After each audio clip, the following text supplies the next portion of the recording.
For her words below it, exchange is complicated by my swollen heart. It's just the way things are. Her beauty stunning, growing a proper being for loving. My tortured soul becoming placated and flat. Stare at the trending tab. When I saw her, I knew that everything had changed.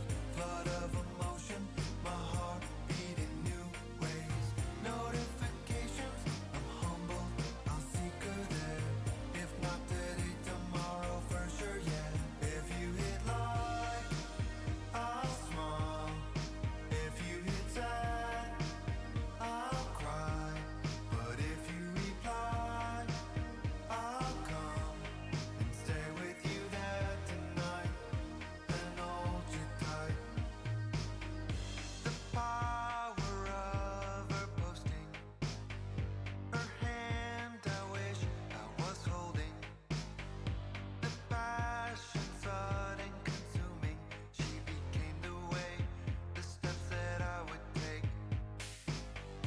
The bar is blue as my heart. She feeds me like a recharge. Emboldened I boast, can I reach her? The cacophony of content within newsfeed.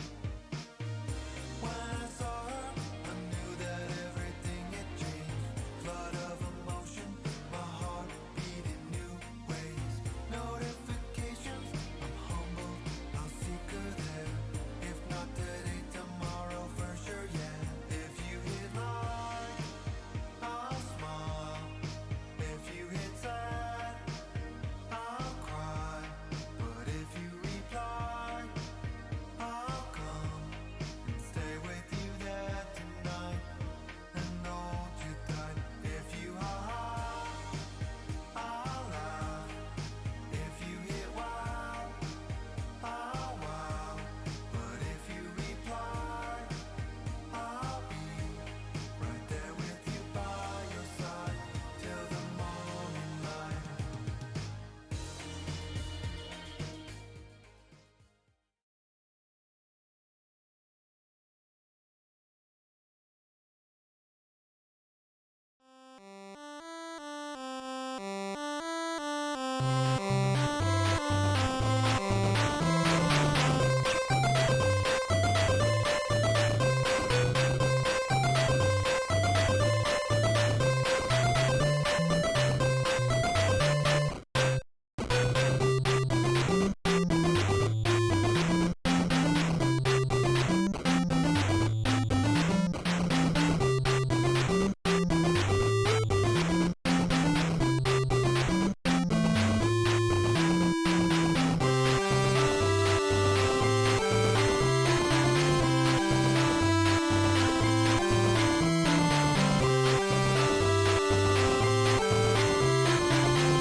Welcome. How's everyone doing today? Monster Rancher Battle League Season 2, Week 9A. We're 9 weeks into this already. That's kind of crazy. I think my little light thing is on. Give me one sec. Yeah, I don't know why it always sets it up. It cuts my frame rate in half for like no reason on my camera. There we go. Now we're okay. Congratulations on the win yesterday. Thank you. Thank you for the donation. They read out your donation during the stream. Very important cause. Fell asleep in your chair during the run. So did I. Almost did as well, so don't feel bad. But yeah, if you guys don't know what we're talking about, my back okay. My back, so I'm having a lot of like muscle pain in my lower back, right? Which is, I have an old recurring back injury from, I don't know, labor and stuff I did years ago. And occasionally it just gets like really sore. I'm not having like muscle spasms, which I can get from time to time, so luckily it's not that, but it just is like an aching pain. And my legs kind of hurt a little bit too, because the last couple of days I've been doing nothing but sitting in my chair for like 10-12 hours a day. So now I'm going to get up and move around a little bit today and try and get it back to normal, because when I get up and walk around and stuff, it feels a lot better. So no 8-hour stream today, unfortunately, but we do have at least one bracket, and this is not rank B. Why are you lying to me? What is this? It's rank C. Also, is this lined up properly with the... I don't know, I think that's about normal. So yeah, that looks okay. It's hard to tell because the M is such a big letter compared to the L. It looks very off-center, even though it's not really. Might be a little bit off-center. That's probably a little bit better. But yeah, welcome. You got your second vaccine shot Friday. You're basically only awake from doing the Lego Batman run, Monster Rancher 2. Yeah, I haven't got my second shot yet, but I'm both looking forward to it and not looking forward to it, you know? I just want to say thank you again to everybody who watched yesterday. Bingo-thon is a small marathon, but I mean, it does support a good cause. And I want to say thank you to everybody who stuck around after the run was over and watched me play some Guilty Gear, because I'm sure it was not super entertaining, not very good at Xrd, but me and Super Brad were having a lot of fun, so that was cool. And thanks to Matcha for the raid. And I got a couple of followers yesterday, so now we're up to exactly 420 followers. I don't know why that number is important, but, you know, it is. 420 followers. So today, we got more C-rank action. That's the sex number. Dude. JP was killing me yesterday when every time someone said 69, he's like, that's the weed number. It's like, okay, I get it. It's a joke, right? But then every time, I'm not going to call him out for it on stream and be like, bro, come on. But I wanted to. JP. You know when you get a laugh and then you're like, that's contagious. I want to just keep hitting that laugh. I keep hitting that serotonin factory. I feel that. Anyway, let's get into it.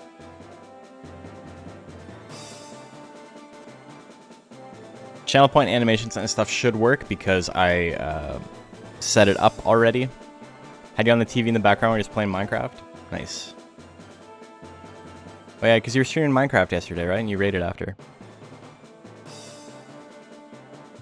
Had the volume lowered? Yeah, that's fine.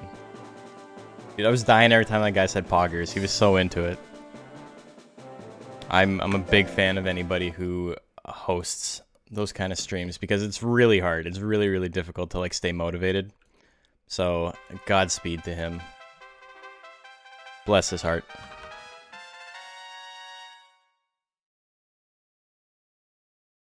Okay, we got Boyfriend and Offrey. Boyfriend is our first seed today. One of the highest ranked monsters in rank C right now. Actually, I believe has the highest elo out of anybody. Let me, I think it has the highest elo. It's like 7th or 8th overall in the league, but it has pretty solid elo. It's just that it hasn't made top 4 as many times as like Kiryu and Come Here have. Boyfriend is 5th overall and has the third highest elo. He's behind by 3 points. Azure Lang has the highest at 1058, which is really high for rank C. Wow, that's crazy. In rank C for 3 weeks and you still have a 1058. That's actually absurd. Azure Lang, I think, is probably the best monster in rank C right now. And then Kiryu and Come Here are very, very close behind him. Okay,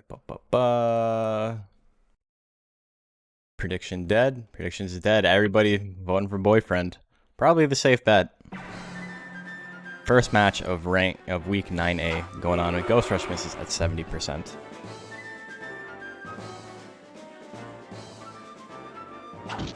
Ghost Rush lands. Like, no damage. Here comes the Dove Bomb. This can actually do some damage, though. Or, you know what? Maybe not. Leaping Kick, 166. A little bit of a damage discrepancy here between these two monsters. Boyfriend doesn't even have that much life. There's the punch. The basics KO. Leaping Kick into punch. That's all it took.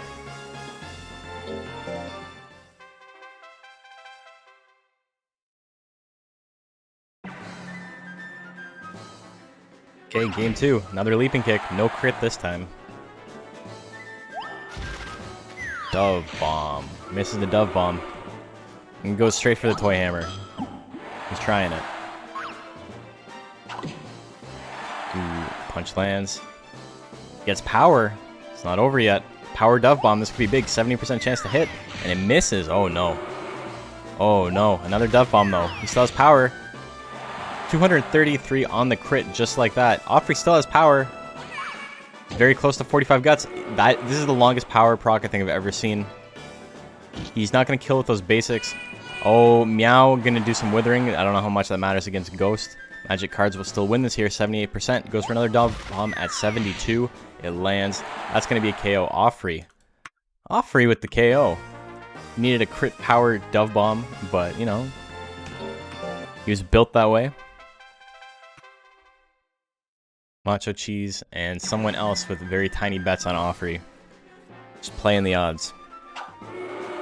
10.8, 10.7 to 1 payouts. Ooh, Diving Press lands. Here's a fun monster. Shame we don't see it more. I feel like we see it quite a bit, but that might just be me. I think I've raised more Mews for competitive play than any other monster. I've raised like 4, I think. I think Mew is incredibly strong. Boyfriend gets the KO. Offrey made it interesting, but that's the outcome we were expecting, so not too surprised by that. Offrey showing he can do it under the right circumstances. Next up, we got Intergalactic. I didn't do roll call at the beginning, but that's okay. 9 weeks in, you know who these monsters are. We got Damon's monster, Cat, who we have not seen fight in a little while. Every monster has fought the same number of times, but unfortunately, just the way that it works, sometimes there's a bigger gap between when a monster fights than some others. But like I said, each monster has fought an equal number of times. Intergalactic and Cat. Cat's an interesting build. Max Power Pixie just does not have much on defenses. I think that's the main issue. It's not that she can't do damage. I mean, Pixie's basics are trash, but she does have... Does she have Phantom Claw? I forget if she has Phantom Claw, or if she has, like, Bolt. I don't remember. But either way, she does have... something. Thinking we haven't seen Excalibur in a minute. Yeah, so I did the seeding for this, and Excalibur wasn't actually supposed to be one of the monsters fighting today. But who was supposed to be fighting instead? Onosaur was supposed to be fighting. But I felt like we just saw Onosaur like recently, and Excalibur is the monster ranked just below Onosaur, so I was like, let's just see Excalibur instead. Okay, here we go. We just got Kiss. Kiss is actually a pretty solid option on this build. Cut in 2 misses. Cat doesn't have the best guts rate, for a Pixie, but it's pretty solid overall. It's like 9, I believe, or 10. I think it's a 10. Which is still a healthy number above average. Kiss is just going to do like 20 damage though, so can't really rely on it. Oh my god. Here comes the Pat chain. 1. How much damage? 62? Not bad. If you can chain a couple of them together and then lay off around 60. Or just keep going. Oh, she's got ease. That's perfect. No, and she does foolery immediately after. Are you serious? Oh my god. That's so unfortunate. What the hell? Oh no. Oh no. That was such a good spot for Cat to be in. Oh no. Pat lands for a little bit of damage. Flash slash misses at 64. Ease foolery, worst combo. There's the kiss. Say goodbye to your guts. Say goodbye to your guts, big boy. Kiss is a really good option against this metal there. Even though they do have similar guts rates, just when you have the lead and you're withering, it's pretty good.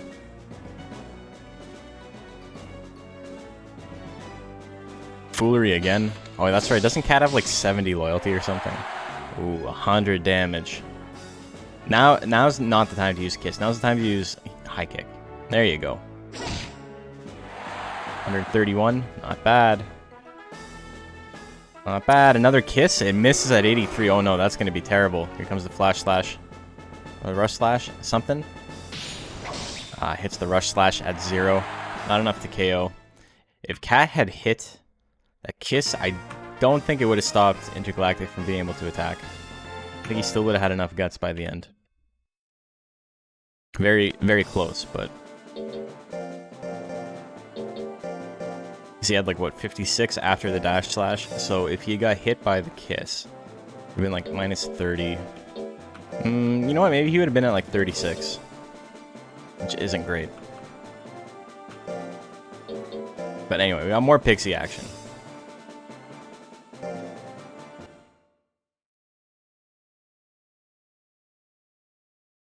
As people start filtering out of the league, you are going to see more one-sided battles.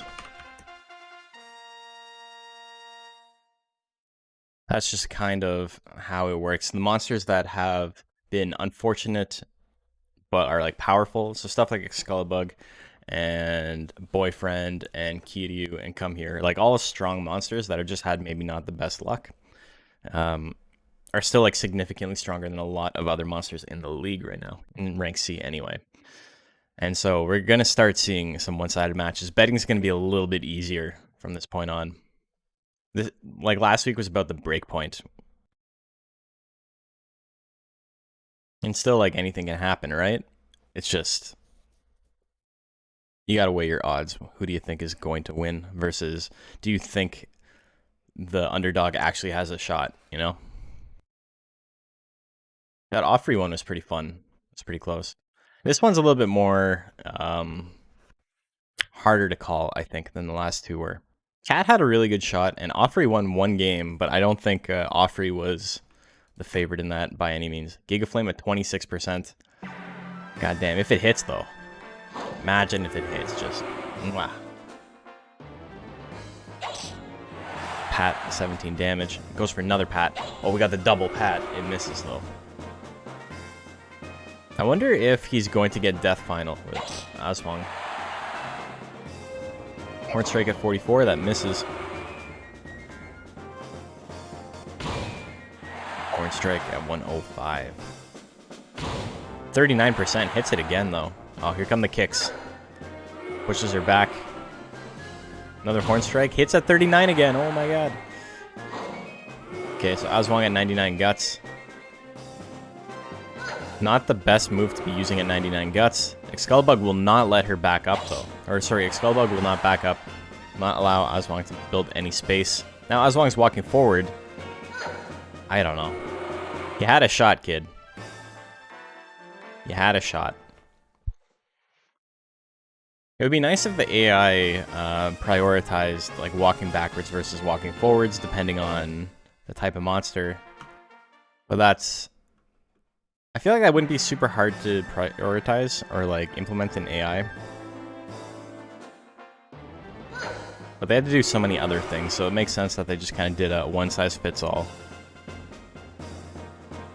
Maximal punch lands 163 damage. I was wrong. Below half health. Gets anger. Needs to stay away from those basics. And it's not used a single intelligence attack. It's been sitting on 99 guts for a while now. It gets will? No way. Never see will. Oh my god, and it procs Fury. That is the most unlucky thing I've ever seen. Oh, but Fury runs out. Excalibur still on 99 guts. That is the first time Will has procced in the entirety of the Monster Rancher Battle League, Season 1 and Season 2. What does Will do? It doubles your chance to hit, and doubles the cost of the attack if you have 99 guts. No way, she's gonna win with Will? I cannot believe that. Will, like, almost never procs, because 1, your monster never has 99 guts, and 2, it's still only a % chance. That was crazy. Game 3, here we go. I really thought Excalibur was just going to get Fury and blow the doors off this one, but Fury ran out immediately. Can make some techs unusable? Yeah. If a tech costs 50 or more, you can't use it. Pretty funny. To be fair, I don't know what happens in that case. I don't know if it just doesn't trigger Will.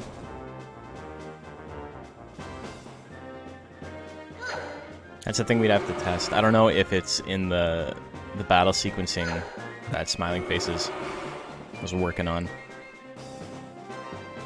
There's another kick. Azwang needs to use an intelligence attack. Only having stuff in slot 4 as Pixie is really rough. Oh my god, hits the 22 flame, is in the lead.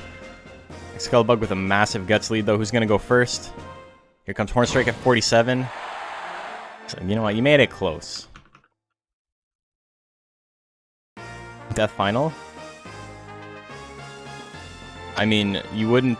I don't think you'd be able to proc Will with it, because it costs more than 99 guts. It costs 50. There's a lot of moves that, with Will, become very, very powerful. The thing is, you can just never rely on Will to actually proc. Things like diving press and things like that become incredibly overpowered. Think of diving press on a golem with 99 guts. You've already got guts correction going in your favor. All of a sudden, it's double as accurate. Like, that shit is wild, but you can't rely on it. If you sit there and you make a build and you're like, you know what? I think this build is really cool, and if it gets Will, I am going to just obliterate everyone. I'm going to Exodia everyone, you know? I would suggest starting from scratch and just not doing that. Always try to avoid Will. I think it's actually really good. There are builds where you wouldn't want it, because there's a lot of builds that you can make that are just accurate builds with low damage. And so the diminishing returns on... Like, imagine hitting Gel Top with Will active, right? Congrats, you spent 36 guts to do like 20 damage.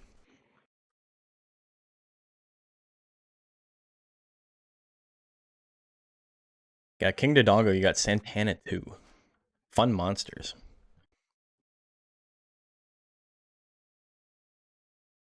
I like Intelligent Zoom in hard mode. I think cheap Fireball is great. Not to give too much away, but for the Oops All Zooms tournament, I have a feeling a lot of people are going to be doing Intelligent Zooms. And I don't think people really realize how strong Fireball is now. Fireball is incredibly good. For 17 guts, just It does everything. It's accurate enough. It's got 20 force. Dude, that's insane. It's a great move. It's maybe Zoom's most overtuned tech numerically.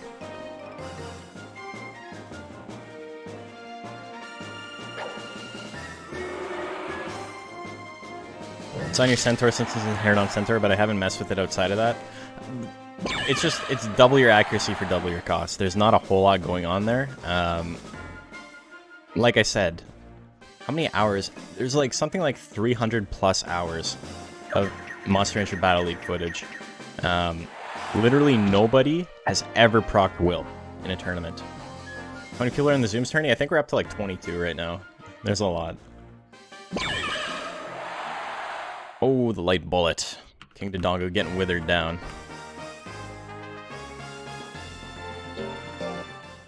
Will's even hard to proc when you're doing it on your own. There was a... I don't know if it's still a thing, but there was a bingo square that was like proc Will. And I had a tiger, and I tried... I want to say like 100 times with 99 guts. And I just could not get it to work. I think we've only seen fight once. We've seen fight a couple of times. It's rare. It's very, very rare, but we have seen it.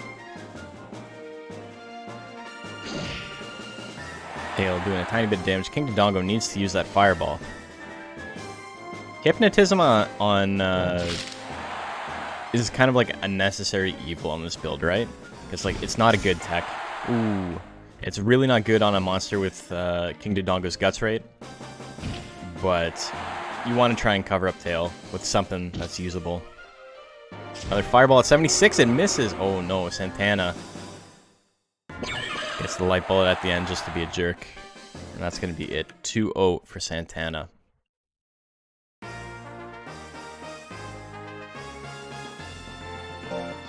So, let's do the X's and O's. I haven't done them yet.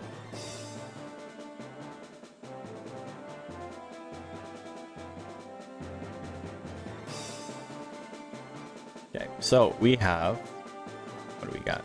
We got Boyfriend winning.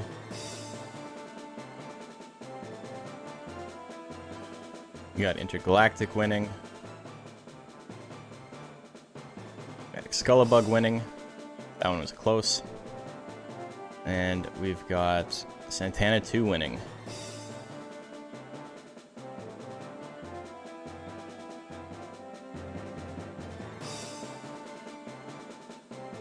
Okay, so after one round, that's what it looks like. Hope you don't get Unity in JP's tournament. Unity's so sad, man.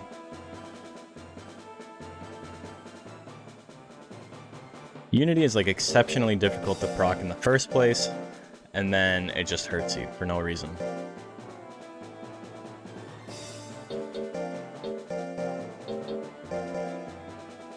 What's really funny about Boyfriend is that before Azu had submitted Boyfriend, I had never heard of Friday Night Funkin'. I had no idea what it was. And then people started talking about it, and I was like, oh, it's like a Flash game? And I assumed it was like an old Newgrounds game or something. And that had been like recreated recently. I didn't realize it was like brand new. So I was very lost on like what it actually was. Boyfriend versus cat. What do you got? Dogs and cats. Mortal enemies. Let me check real quick to see how many monsters are in the Zoom tournament. I haven't done any promo for it since the original video.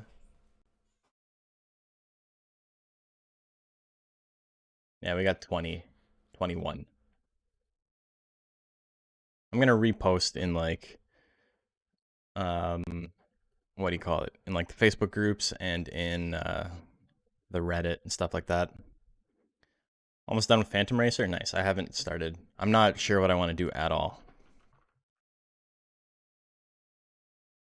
Can't stay because you're busy cleaning? Well, thank you for hopping in.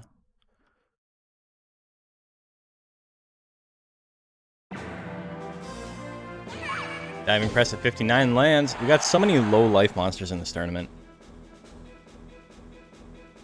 Well, hello, JP. Your presence is appreciated. Another foolery, another diving press. Cat cannot catch a break. G is peace, homie. So you call your gun?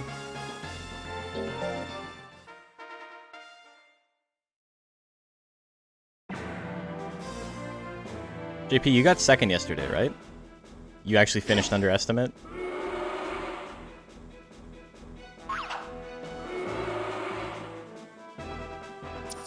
Kiss lands. A little bit of withering. No, it doesn't do a lot, but boyfriend does have a pretty shitty guts rate, so that's pretty solid. Decent option.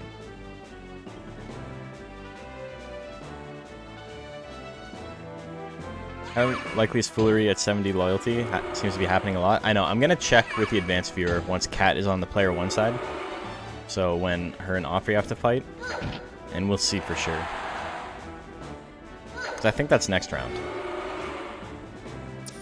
There's the kiss. Oh my god, there's the withering. Big withering. Kat. If Kat uses kiss one more time, it's over. Pat. You know, my boyfriend may still not be able to get 45 guts.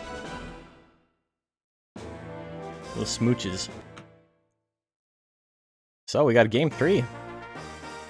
Game 1 went very quickly. Game 2 went to time.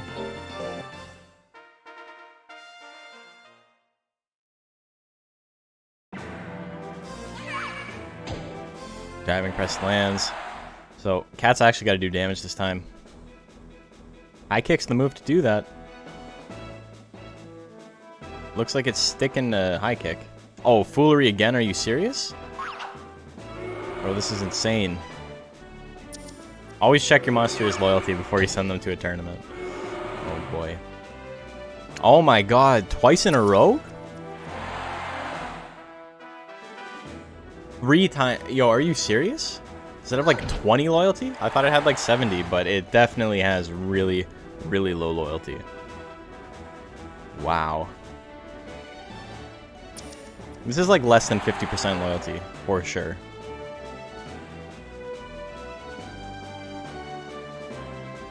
High kick would be pretty good here. Goes for it. Misses at 77%. Cat cannot catch a break. Boyfriend wins 2-1. The kick probably would have done it there. Would have done about 100 damage.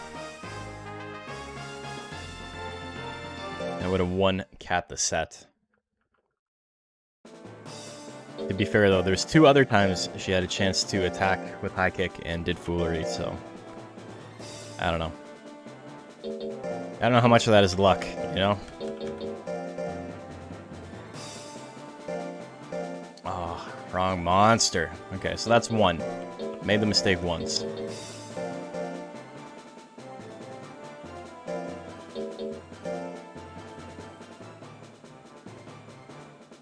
Aswang's build is so strange. I'm a fan of it just because of how like wonky it is. Abeth likes to do fun monsters, and it shows. Intergalactic and Aswang. The extremely low skill, just banking on nobody having speed, getting Giga Flame. Putting most points into speed, it's so many strange decisions, and it makes for like a really interesting monster. I'm a fan. Intergalactic, just kind of bread and butter good stuff, you know. Does what it needs to do. Has Flash Slash, which is a move that when I joined the Discord, everybody talked about how shitty it was. I don't actually think Flash Slash, even in vanilla, is that bad numerically. If you guys have watched my Zoom video, you know that there's like a weird formula that the game uses to check sharp techs to see how much they should cost for the most part. And Flash Slash is extremely cheap by that formula. It should cost about 24, and it only costs 18. Which is like, that's massive. That's like a 33% gain. Like it's 33% cheaper than it should be.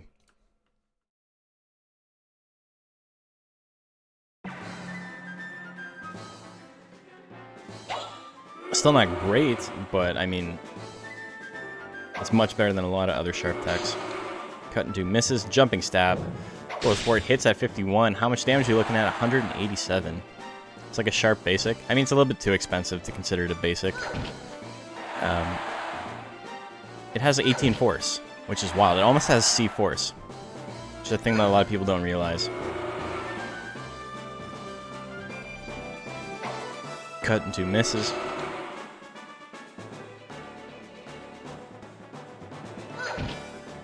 Kick lands.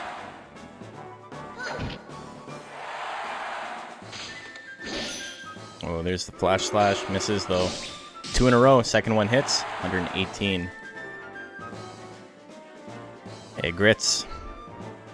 Needs to use that Giga Flame. Goes for it. 51%. Oh my god. Oh my god. That could have done it on a crit. But it misses. Intergalactic flexes on him. Wins game 1.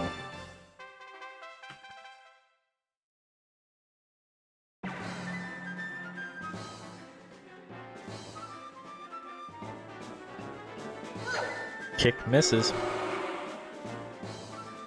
Pat. That misses as well. Ooh, jumping stab misses at 55. Giga Flame at 48. Ah, big ol' whiff.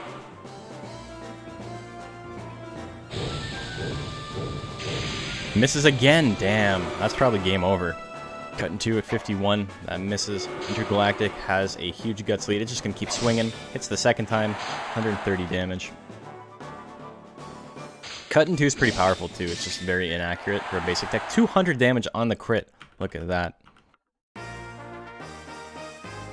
Reminds you of the kid. Every time you see Intergalactic, it reminds you of the Kid Cudi song, not, you know, the song it's named after.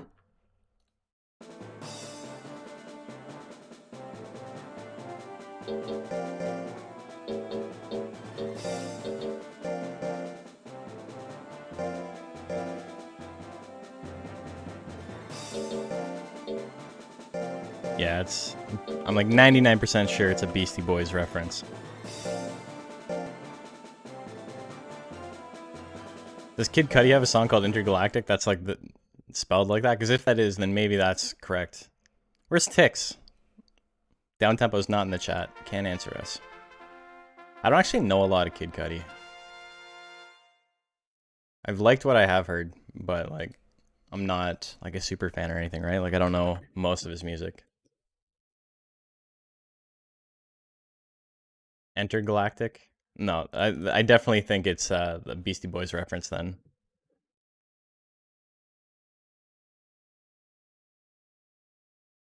Listen to him back in high school.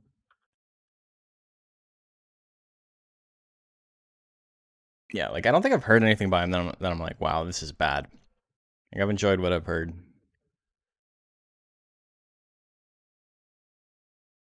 But he got big at a time where I like really wasn't listening to hip hop much. And now it's like 10 years later.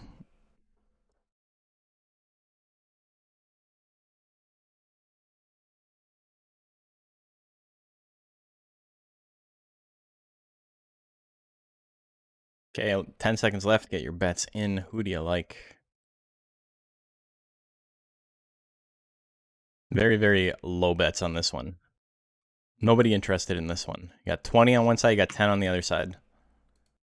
World's smallest bet. Punch lands, Santana 2 doing a little bit of damage. I think I'm gonna go turn on a fan. I am sweating. This is rough in here. Uno momento.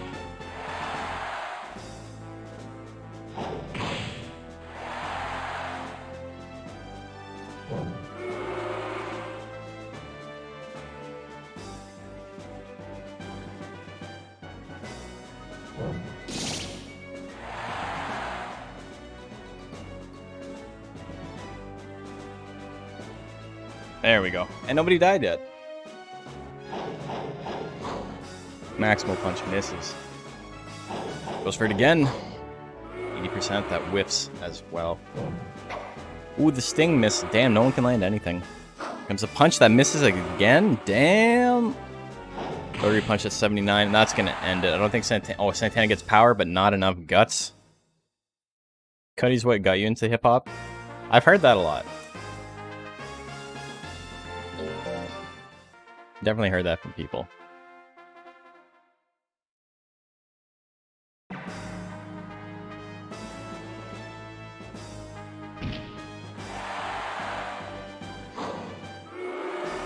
Orange strike misses. Natan goes for the punch. The punch misses. Excalibur with a little bit of a guts lead. Gets a punch of his own. Only doing 84 damage, but, you know, it's not terrible.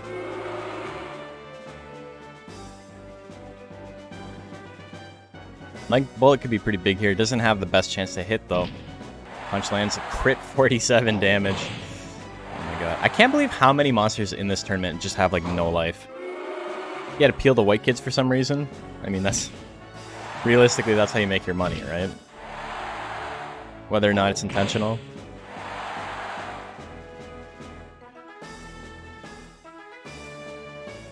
Power anything, power punch. Rotary punch comes in. That's that. He had enough. Skullbug wins 2-0.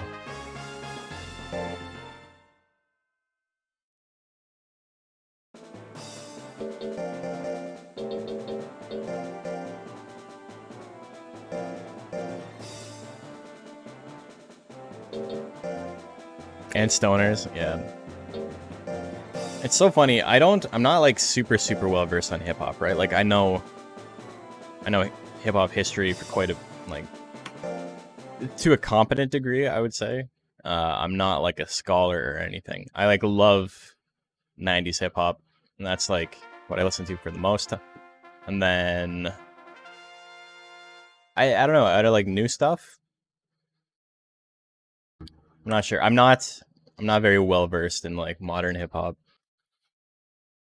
That's just me being old, though. King Dodongo and Offrey.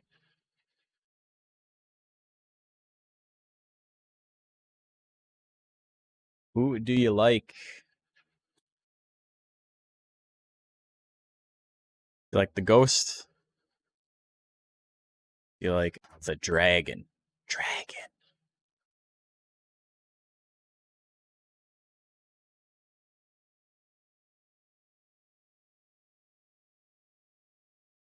Just updating bracket. We've got a couple of runaway monsters already. Both Offrey and Dodongo lost their first match, so they're going to have to... One of these monsters has to win, you know?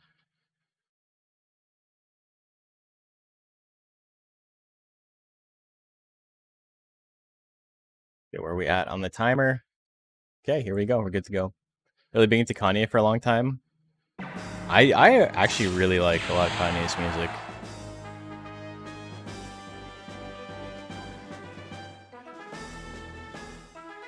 Some of his newer stuff is like not my thing, but like people really like it, so you know, I'm not one to judge.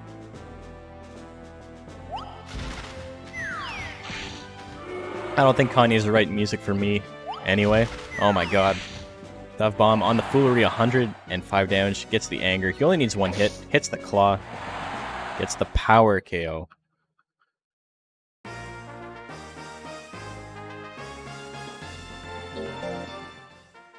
So yeah, that's the thing. I think people, especially like boomers and shit, right? They're definitely like, oh, this is what you guys call music. It's like, bro, it's not written for you. You have a mortgage. This music's not for people with mortgages. Go listen to Hotel California again. My favorite project by him, Graduation. Is my favorite. Hey, Monster Rancher. Yes, sir. This is Monster Rancher. We're running a tournament right now. This is the Monster Rancher Battle League. It's like a 9-month series. There's about 90 monsters in it, all raised by members of the community. They fight every week. If they win, they get to move up. And if they don't win, they stay where they are. So right now we're in rank C, which is the lowest rank. Ooh, Fireball misses.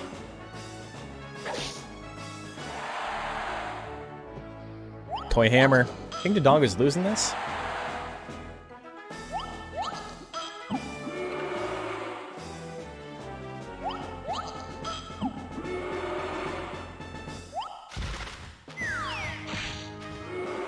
Ooh, So Offrey wins game 2. Crunchy Femur is now following. Thank you for the follow.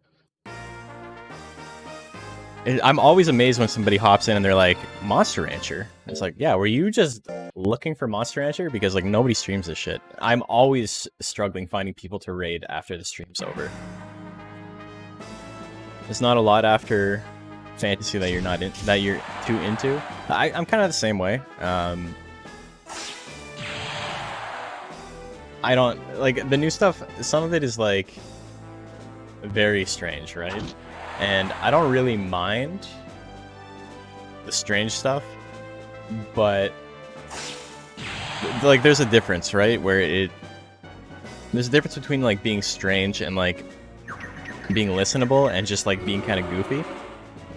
And I think a lot of the new stuff is just like, it's too disjointed. Every now and then there's like an absolute banger. Like obviously he wouldn't be making the money he's making if people didn't like it, right? But I don't know. It's not for me, you know? Played a few times on PSP and that's about it. Well, welcome. Super Gogo Gagagagyo. I was never able to say that, but thank you. What a great card. That's a Yu-Gi-Oh card for those of you who do not know. 2-1. 2-1 for ya boy King Dodongo. Let's choose outcome prediction. King Dodongo wins. Nobody's betting on Offrey. Poor Offrey. Let's take a look at our pool so far. So, after 2 full rounds, King Dodongo gets his first win. Free goes to 0-2. So we got 3 monsters with a 2-0 record. We got Boyfriend, we got Intergalactic, we got Excalibug, and then King Dodongo and Santana at 1-1, Aswang, Cat, and Offrey at 0-2. Look at that. It's almost as if it's seeded, and the monsters that are seeded higher are doing better. I also like how Super Gog is like barely fitting in the latest follower thing. That's so funny. Okay.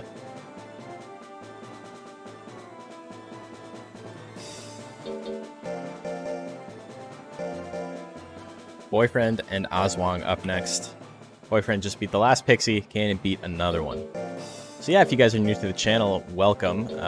We do this 3 times a week, and we always do channel point betting. So if you watch more often, you'll have more points to spend. You can spend those channel points that you win from the bets on a lot of fun stuff. We have like animations and things that you can trigger in the chat just to be like super irritating. People love to do it. I love it when it happens. I wouldn't have them set up if I didn't like it, you know. We're doing 2 brackets today or 1? Just 1, because my back is killing me. I have basically sat in a chair for 12 hours or more for the last 4 or 5 days. And I'm starting to feel it in my lower back. So I am going to get up and walk around and maybe go skateboarding or something after this. Still confused about the combat? Well, you come to the right place. I will explain as best I can what's going on, what monsters are trying to do. It's all... I say it with like a narrative of like, oh, this monster's looking for this and this. And like I'm trying to talk about game plans and things. But it's just AI versus AI. It's not completely random input from the AI, but it's incredibly stupid. There's no like decision making really. And so I'll talk about what the person who raised it was looking for, and then I try to make it entertaining after that. But anyway, so very, very basic. You see a bar at the bottom called guts. That's your meter, that's your resource. You can spend it on attacks. The more guts you have, the more damage you do, the less damage you take, the more accurate you are, and the better your evasion is. Love my stream. Thank you, appreciate it. Miniman Matt, haven't seen you in a while. Hope you're doing well. Leaping kick. So you can see Meow costs 25 guts.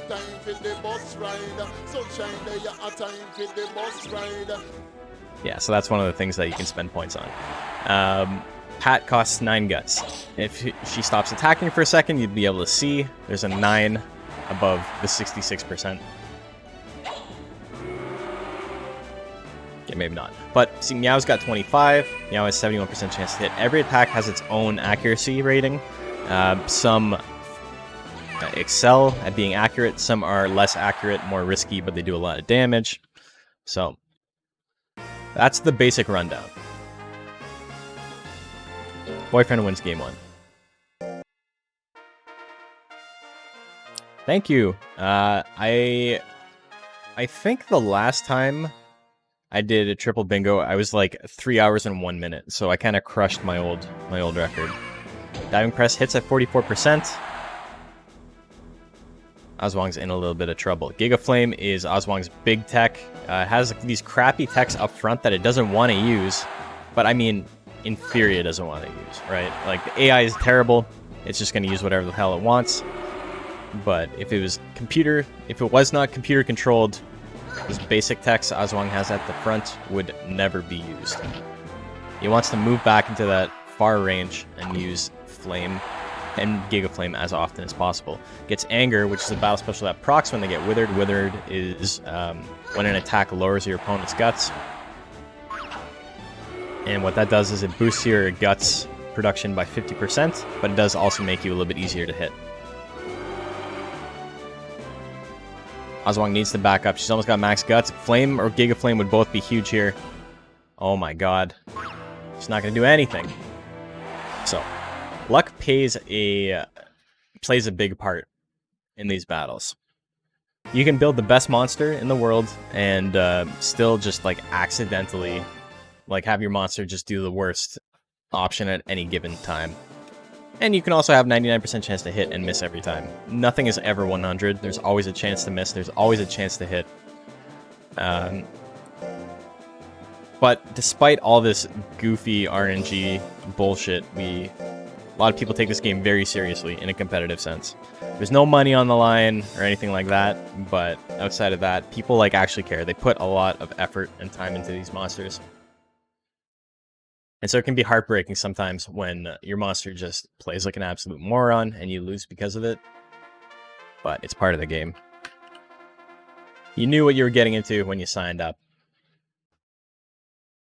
A lot of making a good build is minimizing the luck factor. Yeah, that's exactly it. My go-to build most of the time is a bunch of low impact, low risk attacks and like one bomb. One move that is kind of risky, but can win me the game, right? And maybe my monster will use the risky move at the worst possible time, but if I outfit their loadout with a lot of very consistent techs, then more often than not, I'll just have a consistent monster, and then I always have that trump card with the big bomb at whatever time. Not a whole lot you can do about it, but yeah. This is more technical than you remember, but it does sound interesting. So this is like competitive play, right? Oh, shit.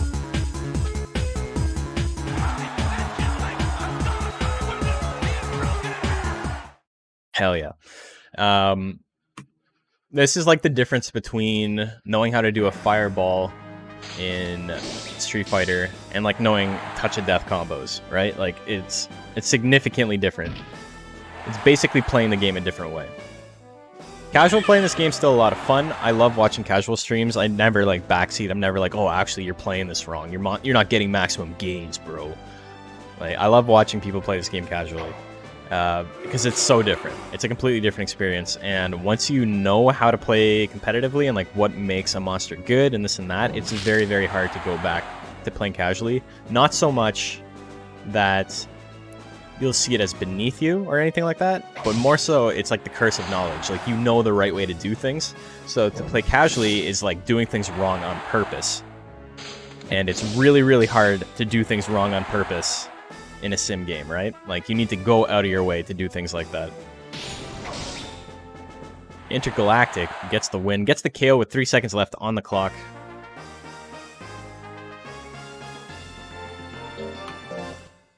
So every time I like watch a new stream with someone, I always try to raid people who are playing this game, but no one's ever playing it by the time I'm done. But if they're like sitting at the shrine and they're trying CDs and stuff like that, I love that. When they drill for a stat, then heavy drill reduces that very same stat over and over. I mean, I do that sometimes. So similar to getting good at fighting games. Yeah, like, I play a lot of fighting games, right? And I kind of take the same approach to Monster Rancher, and I feel like that has attributed to a lot of my success in the scene, is just coming in with a mentality of trying, like, coming at it with, like, the perspective of, like, I need to find out what works. It's okay to lose, but, like, you know, bank it. Bank why you're losing and try and figure it out after. Most people who would stream it are watching me. That's true, too. There's not a lot of... It's not a very big community. It's so funny when occasionally there's, like, somebody with, like, a really, really big audience plays Monster Rancher. And then they have, like, 1,000 people watching. And everybody in the chat thinks they're an expert, and it's so funny. I'm not one to, like, argue with people in chat, right? I'm not gonna be, like, the well-actually guy. Like, I'll let people be wrong. I don't give a shit. But it's just so funny how everybody thinks, like, I played this game when I was 10, I'm an expert. And I see that all the time, and it tickles your funny bone, you know? It's cute. It's like peak Dunning-Kruger. Scullabug and King Dodongo.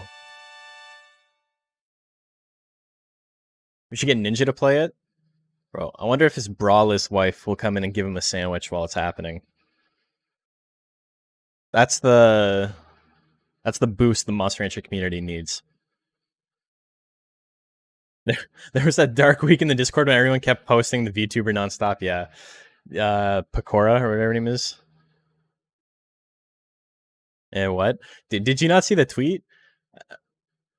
He made this one tweet that was like, here, I'm playing a game, and my wife, in brackets, braless, by the way, came in and gave me a sandwich completely unprompted. And it's like, bro, okay. Happy for you. Why did you tweet this? This is fucking weird. Like, you know when everybody was, like, defending him when he said, like, he didn't want to, like, play with women or whatever? And it's like, oh, it's just his perspective. Like, he's allowed to do what he wants. It's like, yeah, absolutely, he's allowed to do what he wants, but he sounds like a weirdo. And then he tweets shit like that, and it's like, you know what? He's a weirdo. He's definitely a weirdo. As these are my 3 girlfriends. Yes, they smoke weed. Yeah, exactly. 100%. It's a fun look back childhood game, but I have to sleep. Thanks for the info. No problem. Hope to see you again. We stream tomorrow. We stream every Sunday to Wednesday. But Monday, Tuesday, and Wednesday, I'm streaming at 8 p.m. Eastern Standard Time. I started this at 11:30 a.m. Eastern Standard Time, so my Sunday streams are on a significantly different schedule than the other 3. So if you are in a different time zone than me, I assume you are, or else you're not trying to sleep at noon. We will maybe see you another time, you know? Want to make a meme where it's always sunny dudes pointing at George Washington, except it's a picture of the bunny. Dude, that's like me and like 2 other people would laugh at that. That's so funny though. Hypnotism. Hits him with a hypnotism. Not a lot of damage, but decent amount of withering. Minus 24 guts. Skullbug doesn't have any expensive attacks, and everything's in slot 1. So withering's not going to hurt him that much.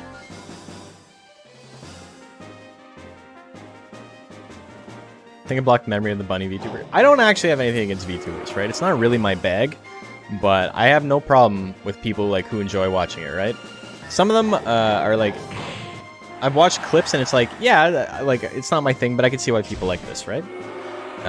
But dude, the obsession with it was just absurd. And like, I'm not a big fan of like the screaming. I don't like the screaming. It doesn't matter who does it. I know it's a popular thing. I know it is the like sole reason why people like Jacksepticeye have any money right now is because they're very good at yelling at the top of their lungs for no fucking reason. More power to them. They found a gimmick that works. Dude, if you've never watched a VTuber stream, like especially the Japanese ones, they are just extremely high energy, like absolutely doing lines, absolutely railing coke. And just like yelling at the top of their lungs. It's fucking insane. Just kind of a really good boy. But that's what I'm saying though, right? Is that like I don't have I don't have like an extremely like nuanced view of him, right? Because all I've seen is the screaming, and it's cool if that's not all he does, and it's cool if people like him. Like, I am absolutely not the type of person to try and shit on somebody's gimmick or whatever they're doing to make money, right? Like, more power to them.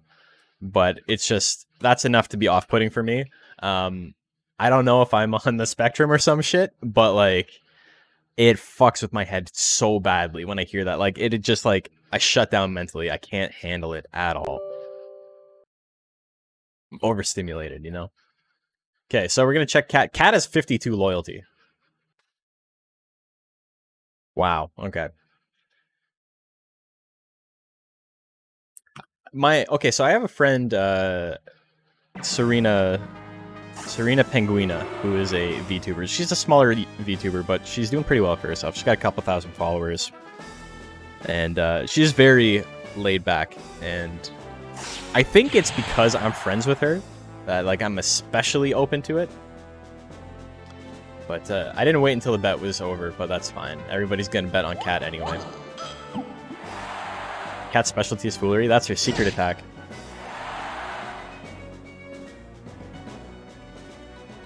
Another high kick misses. But yeah, so it's like, honestly, all this stuff, I have nothing against it. If it's the thing you like, more power to you. She's chill watching her play Soul Calibur. Yeah, she's cool.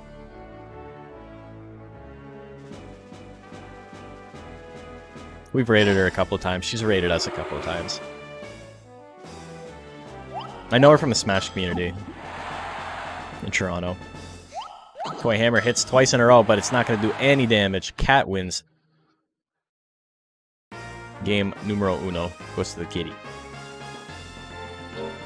Power Pixie memes. It's not a meme if you got 450 power. Thought she had 56? I'm pretty sure it's 52. Let me check again. Yeah, it's 52 loyalty. Those 4 points wouldn't make a difference, but yeah. Magic cards at 60. Ooh, Cat's in trouble now.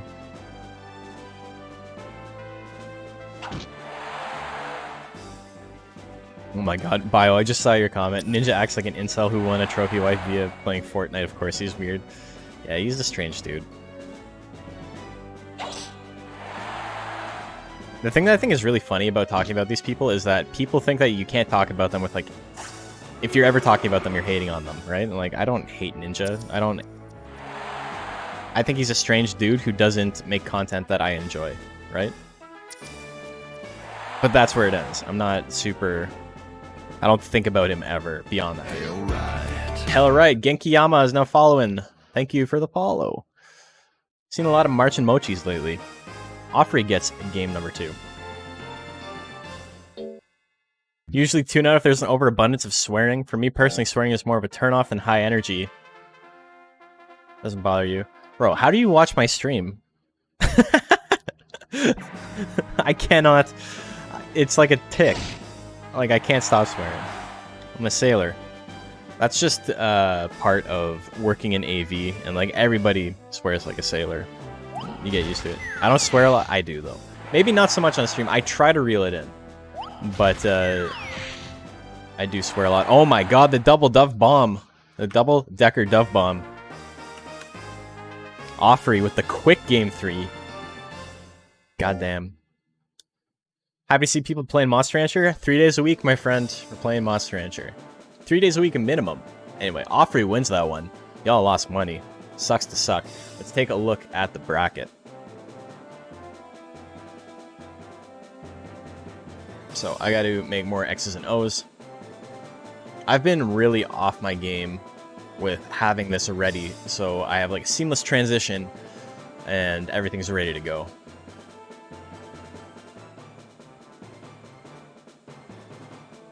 Bop, bop, bop, bop, bop, bop, bop, bop. Okay.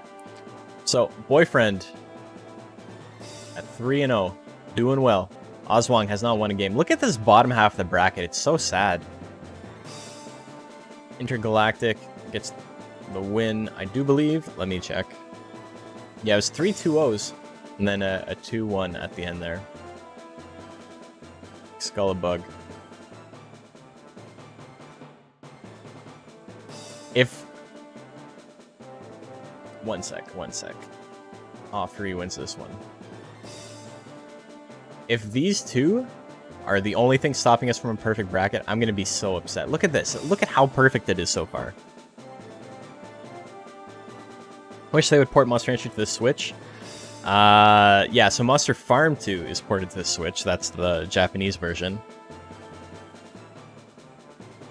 So if you want to go through the effort of making a Japanese Switch account, buying a Japanese Nintendo eShop card and downloading it and playing in Japanese, you can do that. There's a couple of nice quality of life changes, but everybody in the English-speaking world plays on emulator already. So if you're interested in getting into the scene, just play on emulator, man. You can port it to your... You can emulate it on your phone if you want it mobile. PS1 emulators are not very intensive. You don't need, like, a $1,000 phone to play this. Half of the scene actually plays on their phones. Boyfriend and Santana 2. Here we go.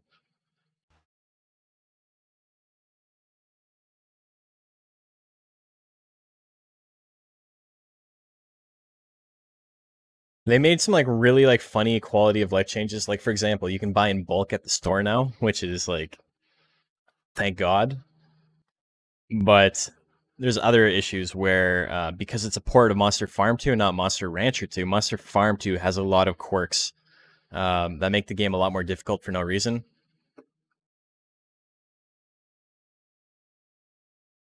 Genki-Yama translate into Genki the size of a mountain or a mountain of Genkis.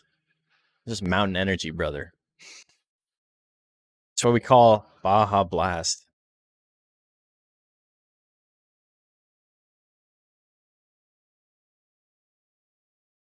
Okay, Boyfriend and Santana, get your bets in. Here we go. We got a little bit one-sided on Boyfriend. No swim glitch. Yeah, no swim glitch is big. No extra life lost on errantry is nice. But then you have stuff like you can't... Like, combinations really fucked up in Monster Farm 2. It works the same way, but there's a lot of, like, extra things you need to know about it. Missed the Switchport Battle League. I don't... Like, Switchport Battle League was fun, but I don't because I don't want to have to build an entire new file. Accidentally deleted my entire file that I won the league with. So I got no money right now. I have like nothing unlocked. The double punch Boyfriend is gonna win this one. Oh, he's got Hurry, so Hurry doubles your critical hit rate. He gets the crit, but you know, doesn't do anything. Santana needed to use... Actually, you know what? Santana doesn't have a lot of damage output. I don't know if there's anything it could have done with Hurry. Hurry Sting would have done like maybe, I don't know what, 150 damage maybe. Wouldn't have been enough. Light Bullet, a lot of withering there. SPVL Emulator Edition? Yeah, exactly. The Switch port, but not on the Switch port, you know?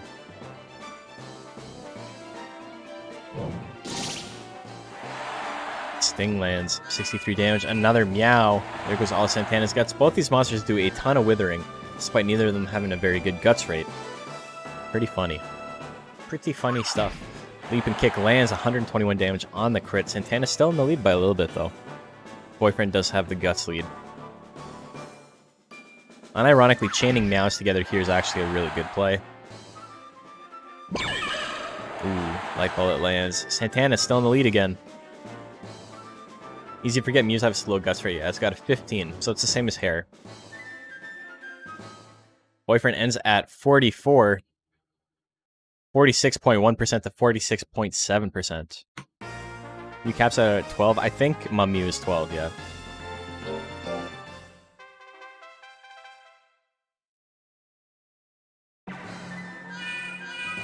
Miss building shitty A-rank monsters for it. I don't miss not being able to speed up my game, and I don't miss not being able to reset. Hoping mobile version would at least get English translation. Those are lofty goals, my friend. Tecmo doesn't realize that English people exist. Another meow. Boyfriend just extending its lead. 98% chance on meow. If it wants to, it can just use meow every time it hits 45 guts and never lose this. Hairs are that rough up. Yeah, Hair doesn't have a good guts rate. Hair's really strong. You blame Koei? Tecmo didn't give a shit beforehand. Have you seen Monster Rancher Evo? Tecmo didn't give a shit. No one there's trying to make a good game. Punch lands. Boyfriend wins game 2. Better hope for Half-Life 3, yeah, I know. Remember when they announced Alex and everyone was like, oh my god, it's Half-Life 3, it's happening. I haven't played Alex, I heard it's pretty good. Evo was a game I never actually beat. I hit Moo and said, fuck this. Wasn't that 2-1? Did Boyfriend win game 1?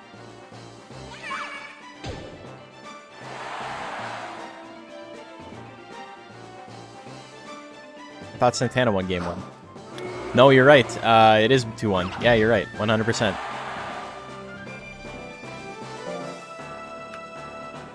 Thank you, Matt. Yeah, because Santana had the hurry chance, right? And he did hurry crit punch, but it wasn't enough. So that's 2-1 Boyfriend.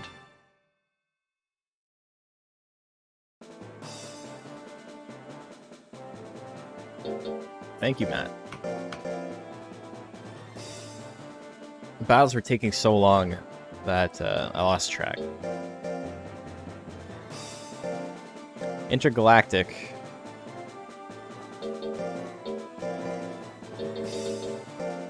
And King Dodongo.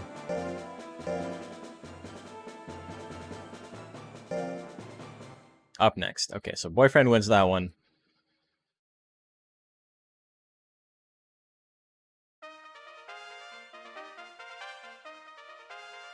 Intergalactic and King Dodongo. Here we go.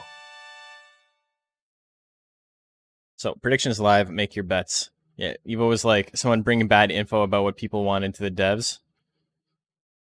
So, we don't know that that person was acting maliciously and not the company as a whole, right? Like, I think it's very, very suspicious to assume that they unilaterally made changes based on what that one person said. I think that's what they wanted from the beginning. Like, no company is like, well, we're going to listen to one person and then build a game on that. Like, they already knew what they were doing beforehand.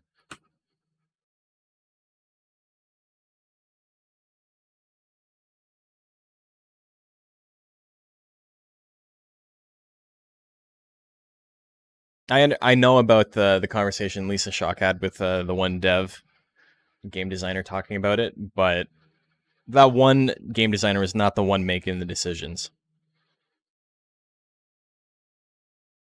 Like, I don't know anything about the situation more than that, but like, I can guarantee it that he was not the one calling the shots. Even if he was director, they wouldn't let him make every call on his own. Flash Slash lands at 61. Ooh,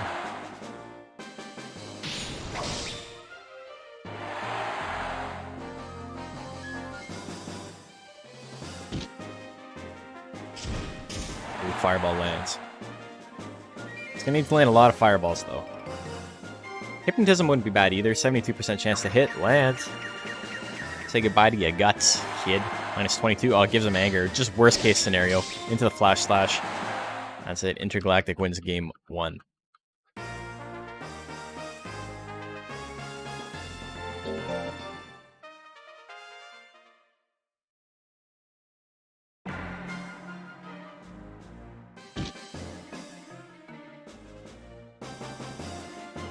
What do we got now? Jumping stab at 64. King Dodongo can't get out of the way of anything. 193 damage. And he uses Claw to retaliate. At least he did double-digit damage. Did 21. Hypnotism hits, but again, not a lot of damage there.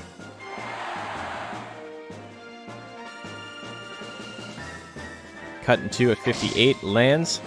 Not enough to kill. King Dodongo's still in it.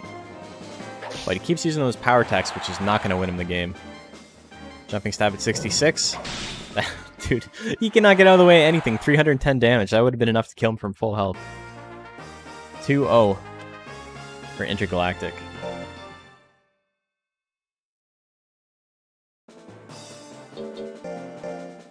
Yeah, I haven't messed around with the Pocket Station stuff because I couldn't figure out what the hell I was doing. Very hard when you've never played a game in Japanese and you're trying to figure out what to do. It reminds me a lot of when I was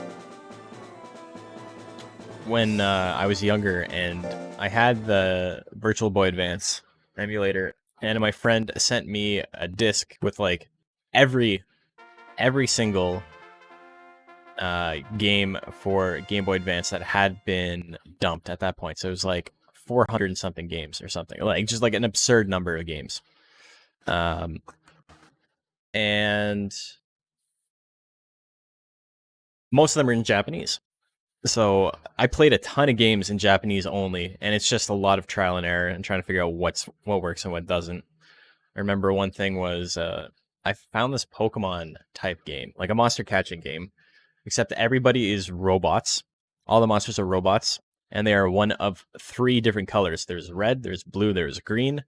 Green was strong against blue, blue was strong against red, red was strong against green. And I got really far. I got like 20 hours into the game, not being able to understand any Japanese, right? And so every now and then, there would be like a word that would show up on screen, and it would be a different color. And I'd be like, okay, I guess I need to figure out, like, this word's important. And like, there's one part where I had to catch a specific robot and go and show him to a guy. And I was stuck on it forever. And then I talked to him again, and it showed the monster's name in green.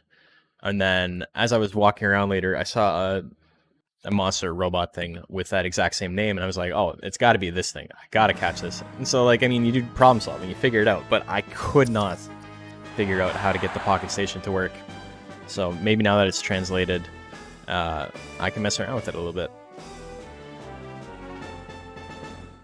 I don't know if it's worth it, but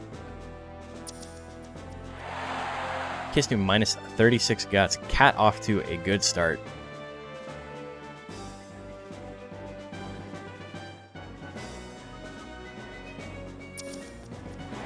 Pretty big size difference, yeah. Giving kisses to the knight. Yada.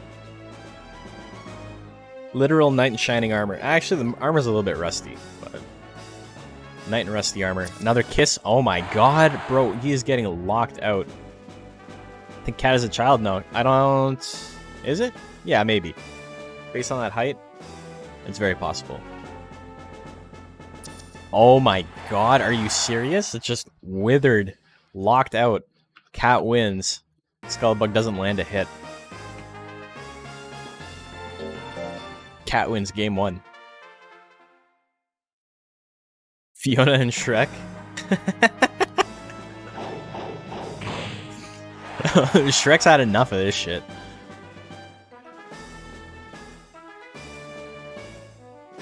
High kick lands. 115 damage. Fiona can fight back. She's a tough lass. Or is Fiona on the left? Is it Ogre Fiona? Oh, it's all Ogre now. Excalibur wins game 2.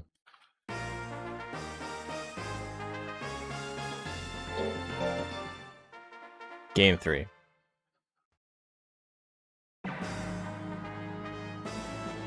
Kiss to start things off. There goes the Guts kid. She's gonna win one match and lose it overall. That seems to be her thing.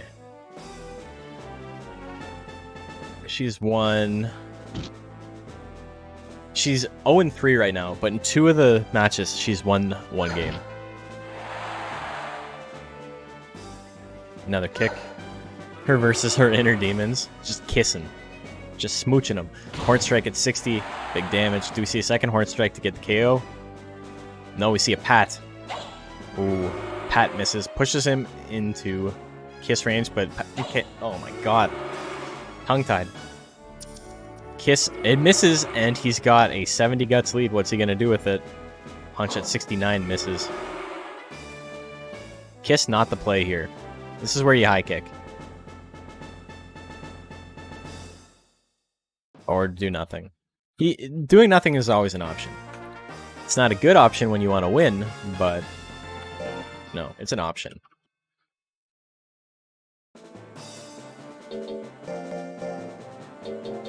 And our final match of round 4. We got Aswang. Clearer than thought it would go. I mean, she didn't get KO'd the third game. Aswang and Opry. This is gonna be weird because Aswang's not gonna land anything.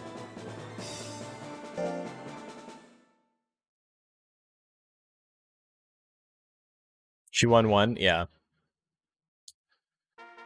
She's 0-4, but she's gone 1-2 3 times, which is kind of funny. It took me a second to realize what you were trying to say there. I thought you were trying to say the match was 1-1, and I'm like, it's definitely not. Aswang and Opry. Prediction is live. Make your bets.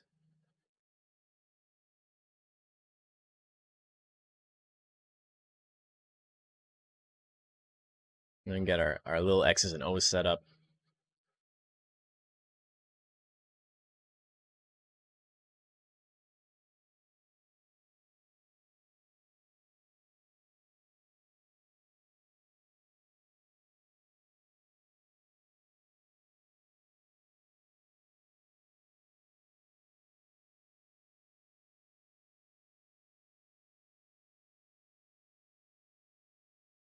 Okay, let's prediction ad. You got 18 seconds left. Make your beds. Pat loses here. So after 4 rounds, we have 3 monsters who are 4-0. That is insane. We know who's moving on. Who's gonna be the 4th though? This is rough. Okay, here we go. We'll need to revisit Cat in a future tourney now that I've learned things. Yeah, it happens. 19% on Giga Flame hits the Ghost Rush.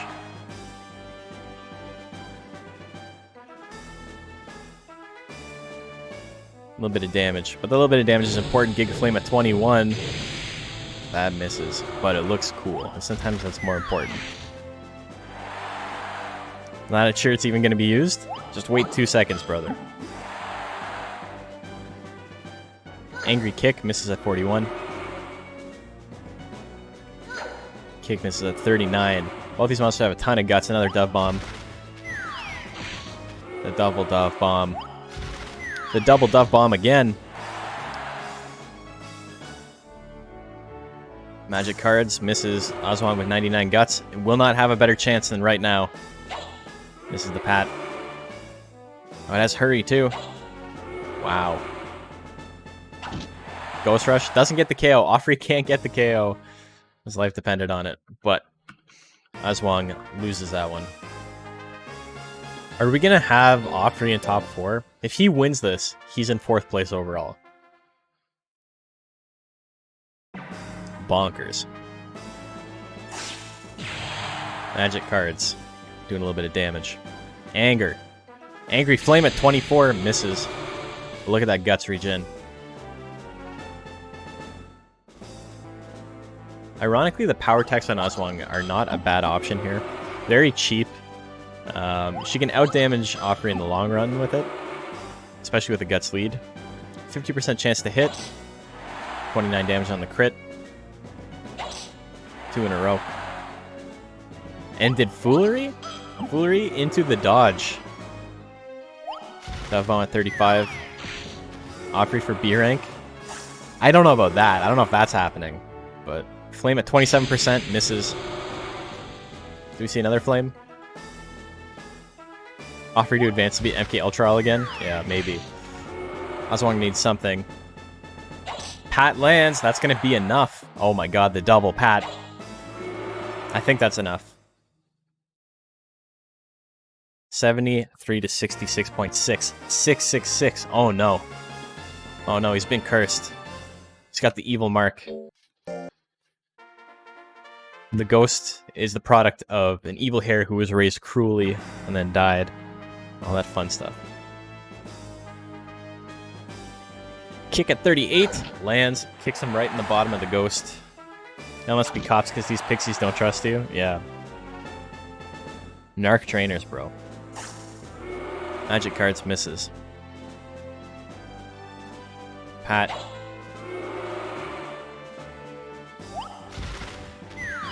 Up on misses too. Aswang up to 99 guts. It's a kitten. It wins once and then stares and goes, feed me. It's like, I've done my job. Angry.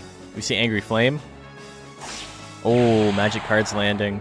Aswang can win with 1 flame. If it lands 1 intelligence tech, Offrey will not be able to outdamage it. Another kick. Multiple kicks incoming.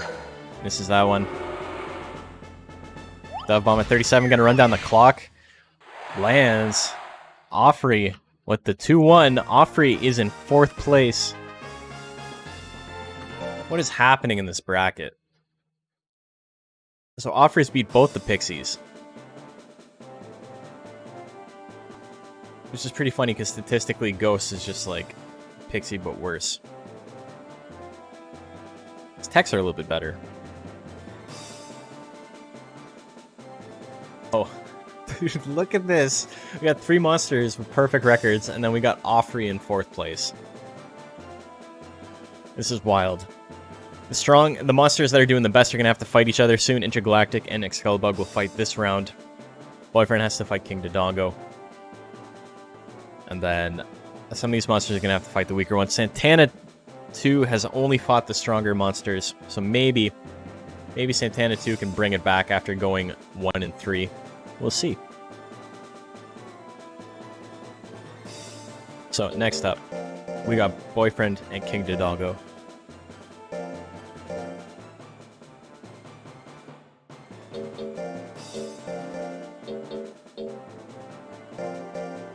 Yeah, I just want to say, everybody, we're now officially over 420 followers.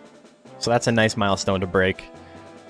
Reminder that at 500, we will be doing a blindfolded stream of Monster Rancher 2. I did it last year on my birthday, and it was a lot of fun. And I want to see if I can do better than I did last time. Last time I got to A rank. Got to A rank with a random monster. That was last year? That was in October, yeah. Oh, whoops, I don't have prediction live. Give me 1 sec.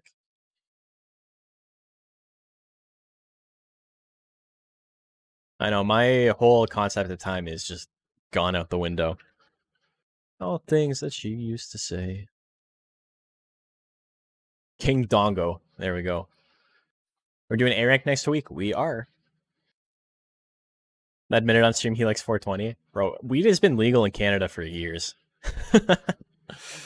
Or like a couple of years. Not for super long, but just a little while. 40 seconds.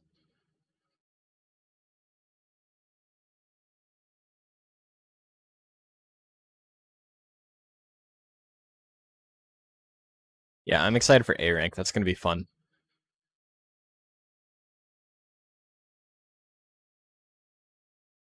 Okay, 20 seconds left. Get your bets in. All right, Birdboy 2000. It's now following. More March and Mochis. You love to see it, folks.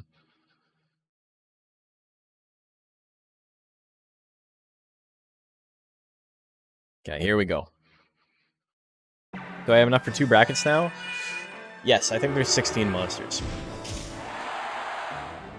Which means I don't think it's going to be a full week of rank A.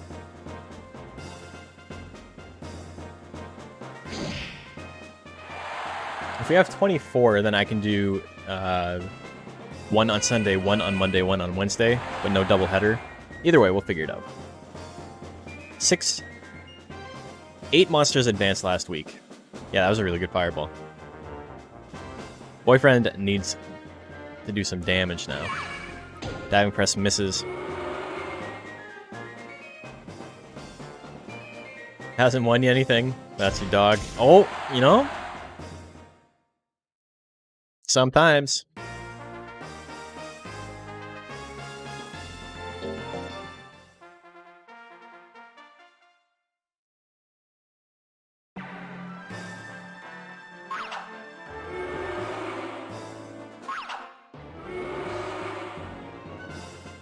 Fireball was real nice. Oh, here's the hypnotism. Say goodbye to your guts, kid. So, Hypnotism and Dust Cloud were made to actually do less withering in hard mode. They do a lot more damage, though. That's boosted damage. That's like almost 50% more damage. I'm pretty sure Hypnotism went from 7 force to 10 force. So that's like 40% more damage than what it used to do. Hypnotism and Dust Cloud were not worth it before. Dust Cloud now, I think, has 17 force, which is... It's like 17 force and 30-something withering, which is pretty good. A leap kick. Uh-oh, Boyfriend has a chance. Here comes the Hypnotism to run down the clock. King the Dongo. Big Dongo wins game 2. So that's first loss for Boyfriend. King to Dongo. Putting on a show. He wants to advance. He's like, I only need 2 wins to make top 4. Damn. I can do that. Sometimes you just need the motivation, you know? You're like, oh, it's not out of reach. Right there. Next up, we got Intergalactic. We got Excalibur. Dust Cloud is your favorite Zoom tech? It is very, very good at what it does. It's just that what it does is incredibly niche. In vanilla, Dust Cloud does so much withering. It's just that, do you really want to spend 27 guts on a 50-50 to lower your opponent's guts by 40 and do no damage? In hard mode, it's a little bit more like normalized, right?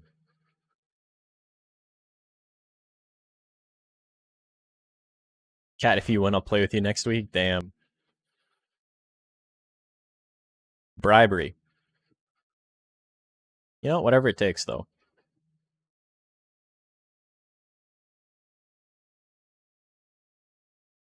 Okay, updating the pool. So that is Boyfriend's first loss and King Dodongo's second win. Interesting. Interesting. So that makes things a little bit more, for lack of a better word, interesting. We're going to see some fun stuff happen in the next few rounds, I think. Okay, here we go. Intergalactic and Excalibur. Rotary Punch misses. Flash Slash misses as well. Rush Slash misses again. Damn.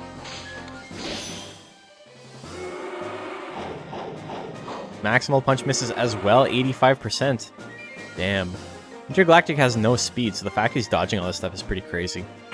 It's the punch. Flash Slash misses again. We've had one hit. There's 25 seconds left. There we go. Both monsters have landed one attack. 2/3 of the match are gone, though. Cut in 2 at 53. That whiffs. Excalibur has a huge guts lead. Punch at 82. Lands. Multiple punches. 2. Do I see 3? No, 3. Intergalactic's still in this. He's losing, but he's still in it. Rotary Punch at 79. Lands. He can still win this with Flash Slash. Oh no, he's just going to stand still. Horn Strike going to run down the clock. This is like a game of Civilization where you hear Space Marines and go on your way to still fight barbarians. You just got to show him who's boss. Cat Kisses threw him off his game. Yeah, he hasn't recovered yet. And the barbarians win. Oh! Look at that. That's not what that future tech does. Ooh, Horn Strike. He's got the Halo Sword. One hit, one kill, baby. Flash Slash lands. That's going to end it. Intergalactic wins game number 2.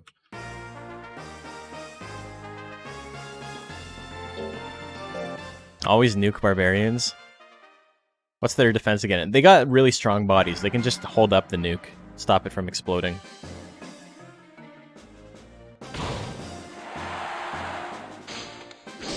Flash Slash as countermeasures. 127 damage. Excalibur in a little bit of trouble. That Rush Slash dodges, though. So, cut in 2 at 53. That whiffs. Energy Sword Sunday. Double experience Griff Ball. Horn Strike lands. Misses the Horn Strike that time.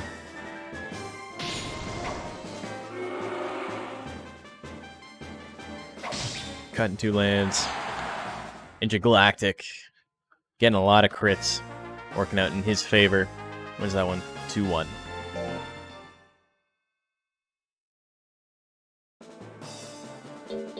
Next up. Next on the docket, we got Santana and we got Offrey.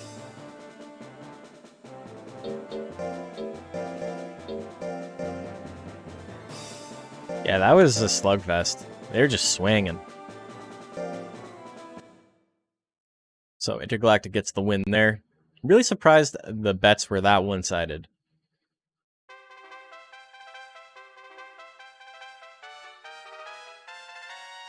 Santana 2 and Offrey. Prediction is live. Make your bets. Who do you like? Who do you like? Who do you like? Step right up. So Intergalactic goes to 5-0. Boyfriend and Excalibug both fall to 4-1.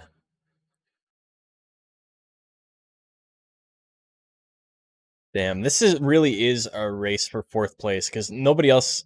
You know what? Offrey can actually technically still get 1st place overall if everything works out for him. Just kind of unlikely, you know? Kind of unlikely. This would be a good start for him, though.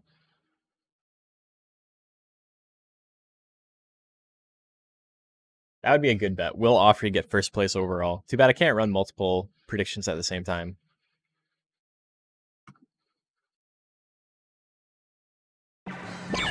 Light Bolt to start things off. Minus 29.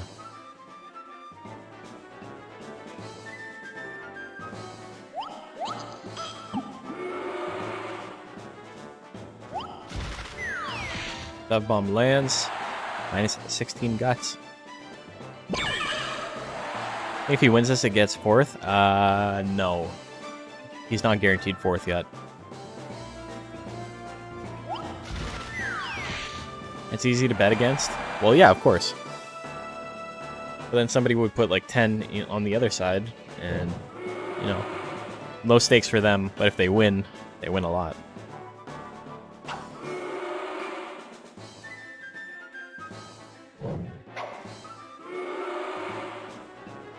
Not guaranteed, but it's what you predict. Ah, gotcha.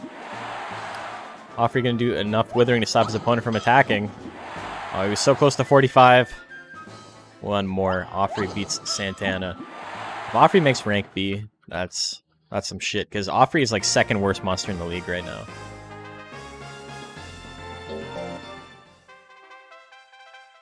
To be fair, he's been a little bit unlucky, but every now and then, luck goes in his favor, as you would expect from a magician. Man who plays with cards.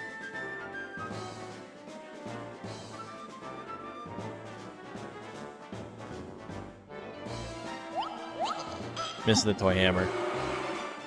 Santana goes to the Claw Assault, 63 damage, almost nothing, but Offrey has no health. Is the 1 life zoom the worst? Yes, by a pretty big margin.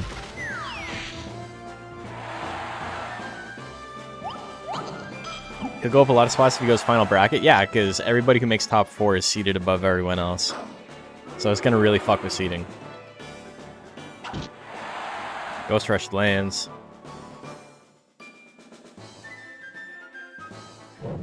Ooh, Claw Assault.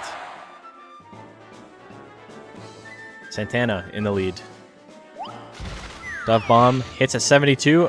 Gets powered. As long as he doesn't run out on his health. He needs to attack. Punch with power. That's a KO. Oh, it's not. Only did 74 damage with power? That move would have done 37 damage otherwise? Okay. Anyway. So, game 3. Here we go. Light Bullet lands, minus 23 guts. Dove Bomb at 68. Misses this time. These matches are something. Crit Claw Assault, still doing double-digit damage. Missing oomph. Doesn't have a lot of oomph. Light Bullet misses as well. Magic cards at 76. Damn. That always looks like it's going to do more damage than it does.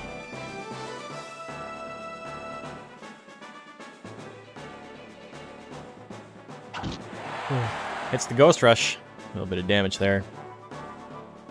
Hits it again. This is not what Offrey wants to be doing. Do you like the hybrid rules for the tourney? Yeah, I mean, I tried, right? It's hard, but I tried. People don't understand how difficult it is to like make a fun rule set without making it too gimmicky. I see shit all the time. Like people have very strong opinions on rules and stuff like that, but there's been tournaments where I've looked at the rules and been like, that doesn't make sense to me. That's not a thing I think would be interesting or fun. But, you know, you just don't say anything. You keep your mouth shut. You let people run the tournament they want to run.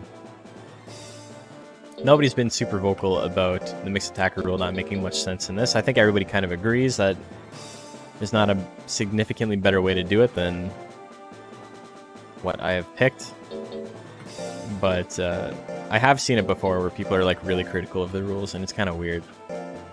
Like, just don't enter. Who cares?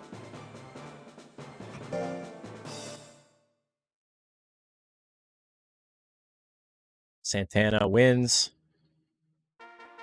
So now it's getting interesting. Aswang and Cat. Pixie fight. Gonna take mixed attackers to the top.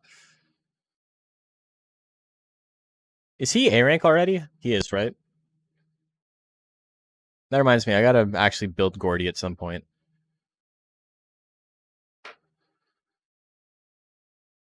I was really worried about Gordy's build, but now I'm not, because I can get rid of Tex. So I think I'm probably going to get rid of Punch and Charge, because I'm going to have to get Charge, and then I'll get Heavy Slap. So I'll end up with Slap and Kick, Brow Hit, Heavy Slap, and Brow Smash.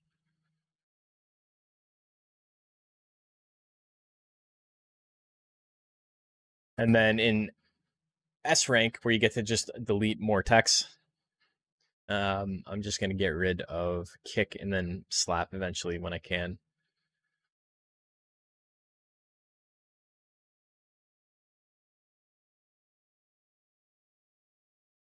Okay, there we go. Predictions live. It's not live. It's the opposite of live. It's dead. Kiss. Mine's 44. Just an extension of his B rank build. Your leftover points thrown into defense. So you're going full tank build. That's interesting. Not a fan of Charge. I don't like Charge either on Golem. I don't like it in hard mode, but I really don't like it in vanilla. I think it's better in hard mode, but it's just not what I want to be spending 33 guts on. Oh my god. Sig, body or guts, Aswang. You're not going to get the KO with Pat. That's so funny. Look at that. It does 2 damage now. Real ran out. Hit the Giga Flame. Got Real. Real ran out. Cat is in a way better spot than Aswang is right now. 57 damage minus 85 guts. It's over as long as Cat can get this KO. Aswang can attack again, but needs to land an attack. Needs to land an attack. Aswang managed to hang in there. Oh my god. Oh my god. See, withering from behind doesn't always work. It almost never works. Aswang gets the Real. Keeps it. It hit. Oh, there's a high kick. 121 damage. Minus 9. 2 hours late. Welcome, welcome. Giga Flame misses. Pretty big size difference. It's like that one picture. You know what picture I'm talking about.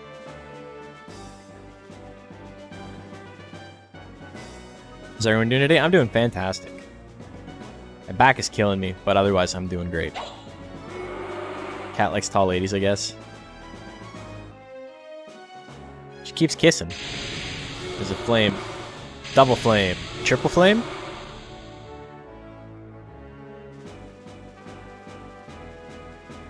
Nothing. Aswang goes for the kick. It's not going to matter.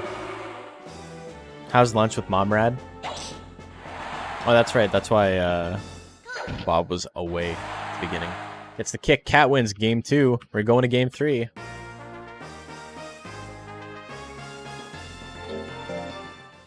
Yeah, it's a pretty big size difference. It was pretty good. Mom kept saying weird shit, and I had to be like, Mom, stop it. You're embarrassing me. You're not allowed to say that anymore. Pat lands.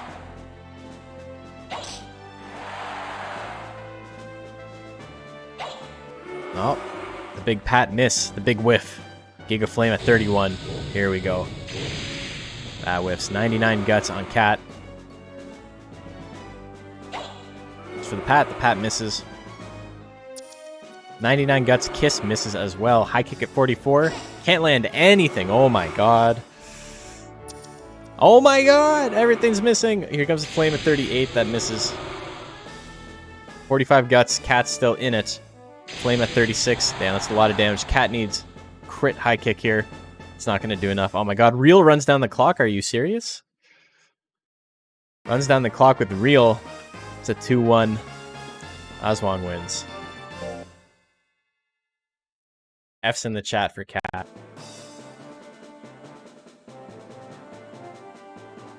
So, Aswang wins that one. That's Aswang's first win. Cat's 5th loss. Let's take a look at bracket.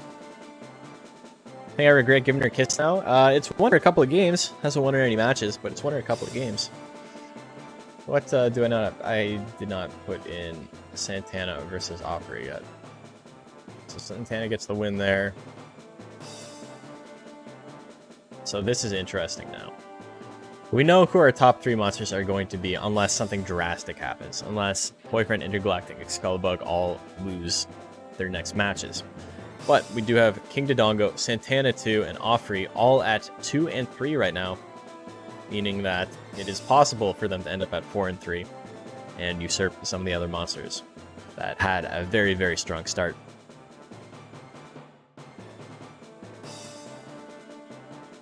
Why must we pit 2 queens against each other? Always tearing each other down, you know? Looking forward to the 4 Pixie bracket with these 2, Onosaur and Bellatrix. Yeah, we'll see if that ever happens. The stars ever align. Excalibur? Ooh, Boyfriend and Excalibur. This is a big one. They're both 4 and 1 right now. So let's get the betting underway. Because it's fun, that's a good reason. I'm not gonna lie, that's a good reason. Boyfriend and Excalibur.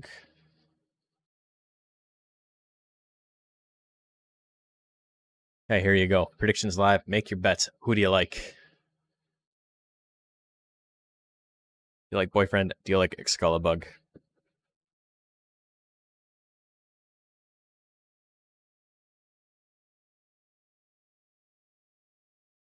You can like either. It's okay. It's not a big deal if you're an Excalibur stan.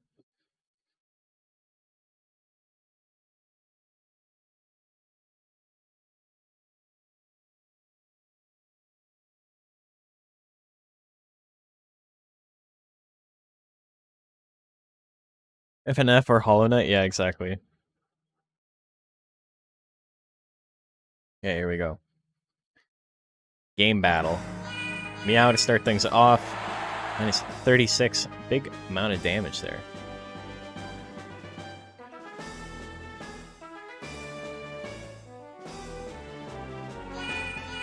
Another Meow Meow. Another 30 guts down. Excalibur keeps getting withered. He's not having the best day. He's like, I don't want to be here.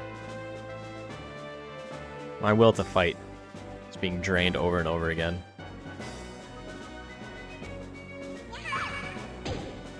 Dive and press lands.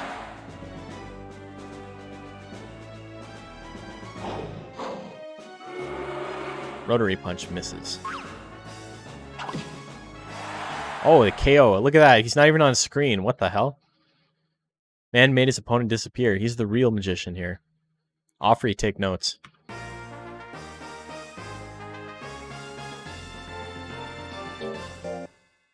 Part of why that is because Beaklon's got the biggest model in the game. So there's never going to be a time where Meow actually connects physically with... where Punch connects physically with Beaklon. Because he stops at the nose, at the horn. This is the diving press. Ooh. Horn strike doing big damages. Hits it again, knocks him down again. This time it's a crit for 124. Oh, he does actually go under the horn. That's interesting. But it doesn't mean anything though. Like, monsters go into other monsters' models all the time. It's just that if they did it at the absolute maximum range of slot 1, they would... Oh my god, are you serious? The crit comeback? You would get this, where there's like a huge gap between the two of them. Damn. 2-0. Grit saves his life. Never man.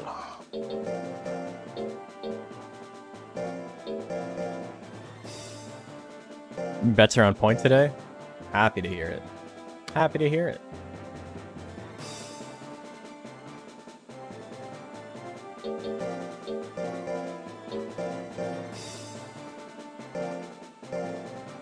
So Boyfriend gets that win.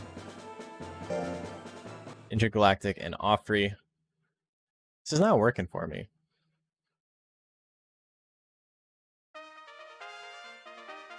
Star prediction, Intergalactic Offrey. Yeah, channel points have been really bugged lately. Gonna miss the Cats last loss? No. No. To be fair, these could go by really quickly. Unless, like, you're already late, in which case, you know, I respect you being late to watch Monster Rancher. I feel that.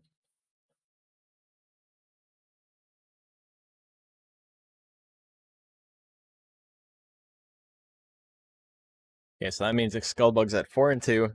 Boyfriend, 5-1. I don't have data to keep watching on Wi-Fi. Damn, don't use up all your data to watch this. You can always watch it later.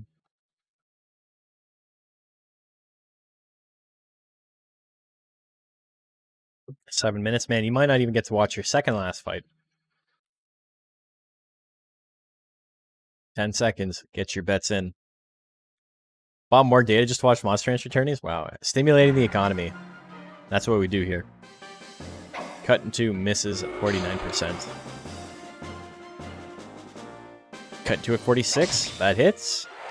Decent damage. Offrey still has above half health, though. Oh, Dove Bomb. Shakes it off. Into the magic cards. Intergalactic in a little bit of trouble now. Offrey not going to really miss many of these attacks. Only had like 2 gigabytes. Dude, I had 1 gigabyte for the longest time. Canadian telecom stuff is like a huge scam.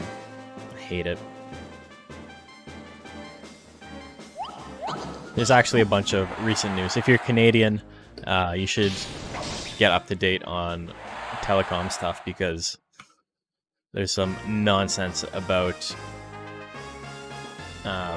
Bell and Rogers stopping other companies from being able to get in. It's been going on for a long time, but like this week there's like extra breaking news on it.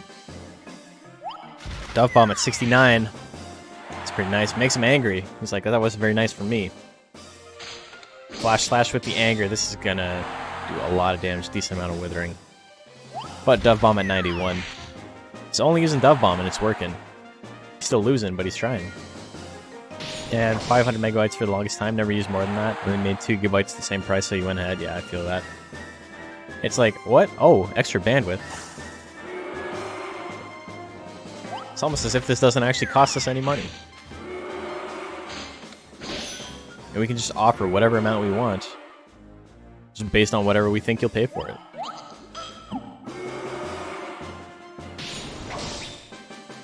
The thing I don't get is that, like, there's not, like, a limited amount of bandwidth out there and you're, like, paying for it.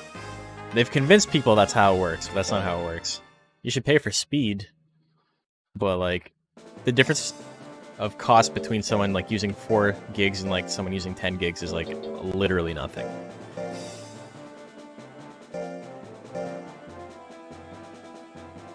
Is Dove Bomb weak or is it just offers low stats? Dove Bomb is not a very strong C-Force attack, but it is mostly off-free stats.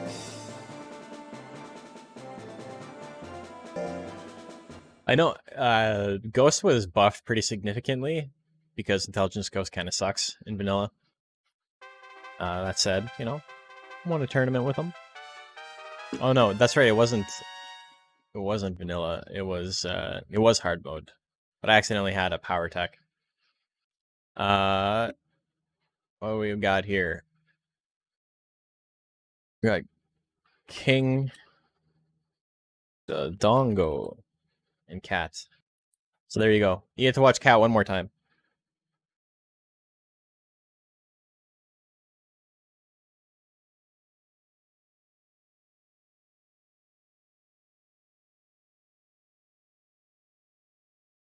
Cat heard you were talking shit.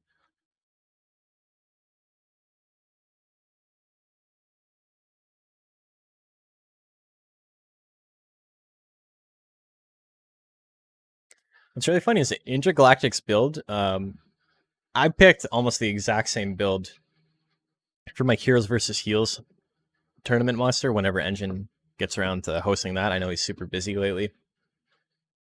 But I have almost the exact same build. I got Jumping Stab and Flash Slash, but I also got Swing, I do believe. That's the only difference. Dove Bomb used to be minus 17. Yeah, it was bad. It's very, very inaccurate. There's a thing about just...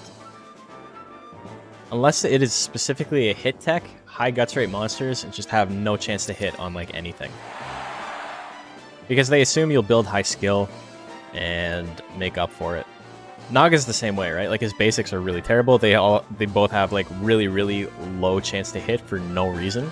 There's no reason for a basic to cost 11 and have D force and D hit. Like that's terrible. Terrible. But they just assume he's good at skill. You'll raise your skill up. That way you don't have a move super early on that has like 90% chance to hit. They balanced a lot of text and stuff on a monster's perceived strengths with stat growths. And, I mean, obviously, you can raise any stat to whatever you want, so that ends up really hurting some monsters. Doesn't hurt Naga.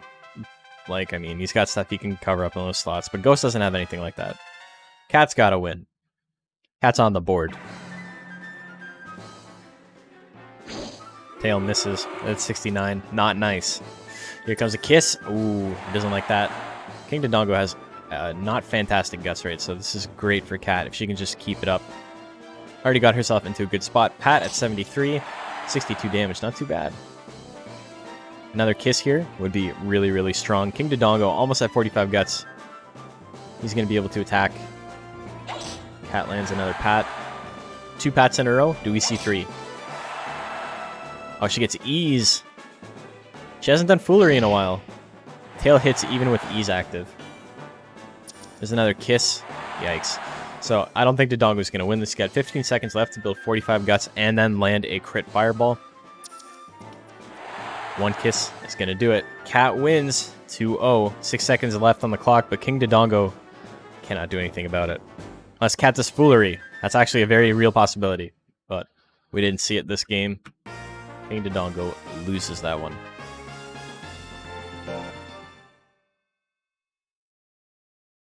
That's always a wild card. You know, if the monster does foolery, the opponent can attack no matter how many guts they have. It's still more likely the more guts they have, but you know, it's possible. It's a possibility. So, you watched Cat win one game. Off to work with you. Thank you for tuning in, though. Appreciate it. Santana and Aswang.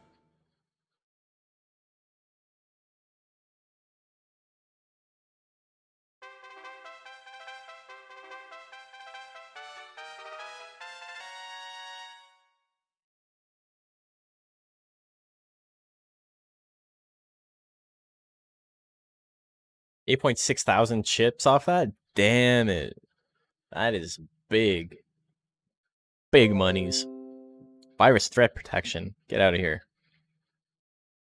Windows popped up to tell me that nothing was wrong. It's like the everything is okay alarm. It can't be turned off.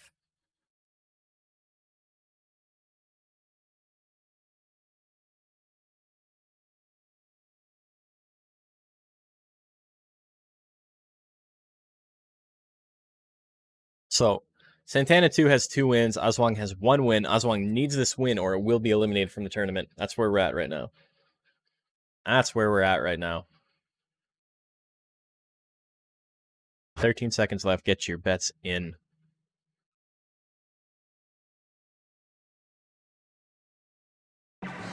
Light bulb to start things off. A little bit of withering there. Aswang did not get angry, which is great for Santana, because Aswang with anger would be really rough to deal with.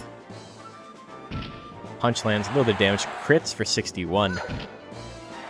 13 damage on kick, not exactly what Aswang wants. Claw assault. Goes for another kick. Lands again. Like, he's on the board, but this is not what you want to be wasting your guts on. Maybe if Santana never lands another hit, you're okay. You can just keep doing it. Another kick at 66. That one misses. Pushes him back. Got so close to Giga Flame. It's like, nah, you know what? Is the video quality bad for anyone else? It looks like I'm at a good bit rate right now, so I'm not sure.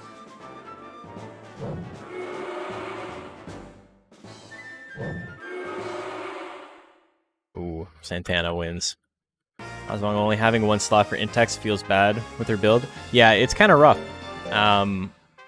So one of the rules of the league is that you can only get 2 attacks in rank C. So Aswang went with Flame and Giga Flame. Not a lot you can do with it. Giga Flame does have like the 1-hit kill potential, right? I mean, it would if she had enough intelligence. She definitely can't do 449 damage with it. But just the AI is so bad. Big part of why Pixie's hard to use competitively. Because your monster's going to spend most of its time in slot 1, and Pixie has really terrible basic techs. Where even if you raise it in power, kick and pat don't win you games. High kick and slap are okay, and heal rate is risky, but does a decent amount of damage. Claw assault misses. Goes for the second one, that lands, but they're in the 4th slot now, so now Santana has to watch out. Giga Flame at 45, here we go. It misses. I almost never get to see it, and then you do see it, and it doesn't happen.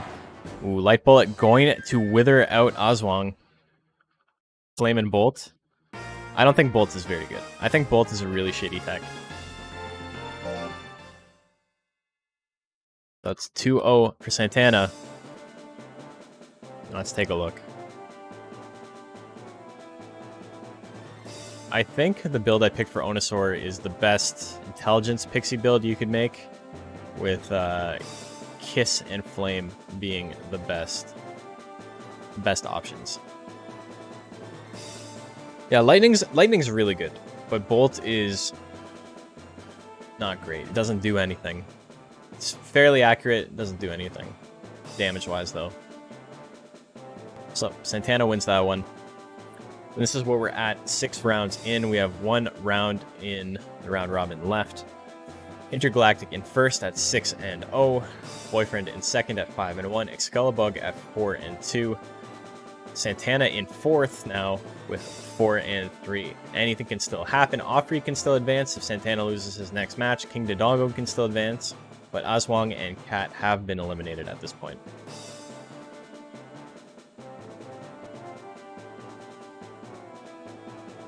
Guess at a high level, Bang and Big Bang could be okay at close range, but you got to get there. Yeah, I think Big Bang is not worth it that much, but Bang itself, like, you can kind of get away with it.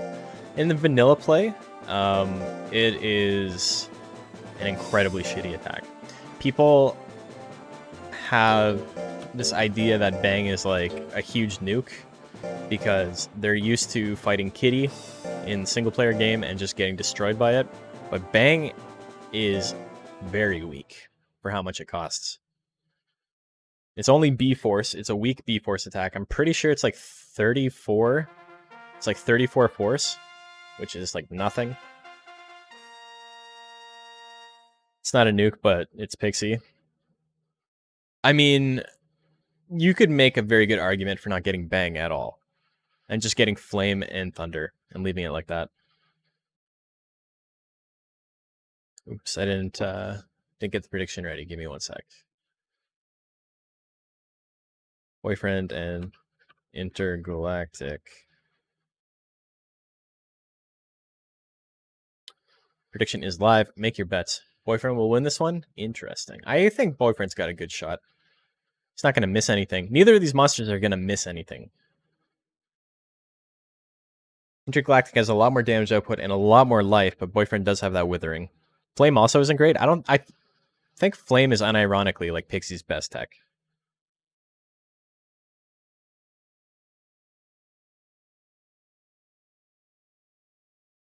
Which says a lot about how shitty Pixie is. But I think unironically, Flame and Thunder are Pixie's best techs. Flame technically has the highest DPS in the entire game out of any attack. There's no attack in the game that has an animation that short that does that much damage. That costs that little. But it's not great. It's really inaccurate, and Pixie deals with negative guts correction a lot of the time. So most of the time you're sitting around like a 30% chance to hit. But for 18 guts to do 25 force, like that's not bad.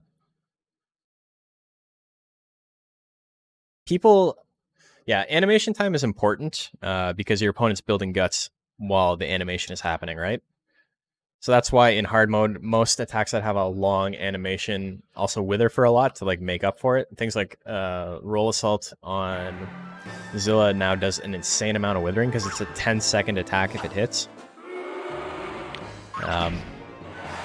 But there's we have resources and stuff about how long attacks animate for on hit and on miss, but a thing that it doesn't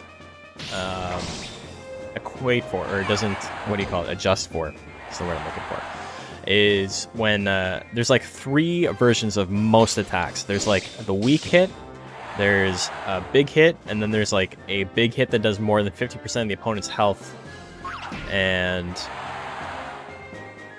so there's like 3 different animations, and the time does change for them. Like the bigger the hit, the more damage you do, the longer the get up animation is for the opponent. So I think it says Flame is like a 4.1 second animation on hit, but it's not. It can be longer than that. But yeah, Flame is, I don't know. So you say Flame is not great. What would you consider Pixie's best attacks? Not for the sake of argument, but I'm just curious what other people think.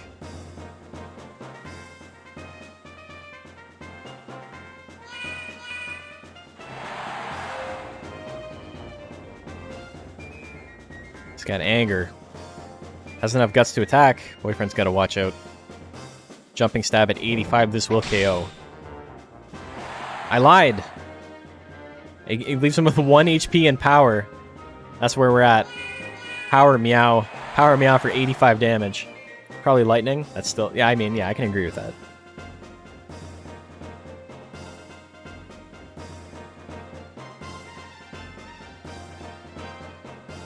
Lightning needs to do, like, 8 more damage to be, like, a serious threat.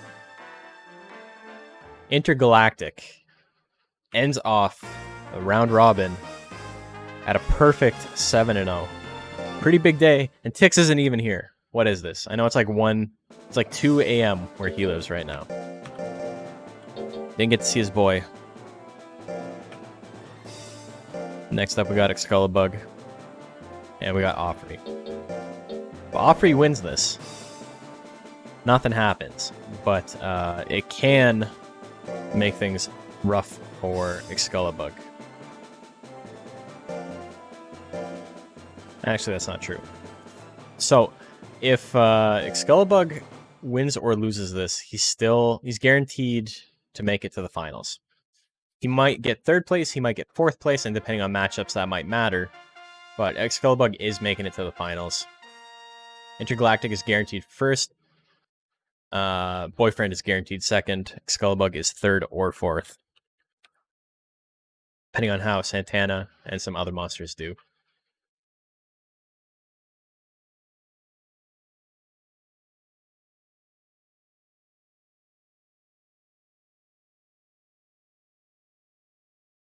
Payday for Macho.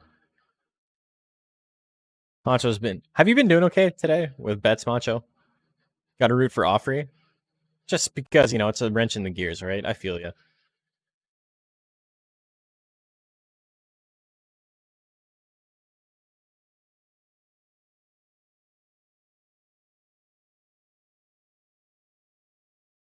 What an interesting day.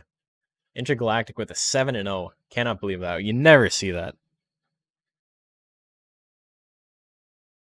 I think we've seen it twice this season so far. And this is week 9, meaning that we've seen over 30. We've seen over 30 matches.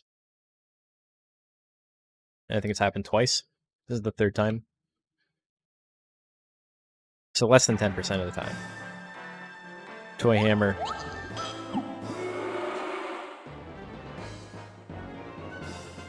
There's the magic cards. Magic cards misses. I wish more attacks had like lighting effects like magic cards does. Everything gets dark. Under right now just because I've been making ludicrous bets, but I still have won a lot. Okay. That's always fun. Rotary Punch. 58. 2 in a row. Offrey didn't like that. Excalibur wins game 1.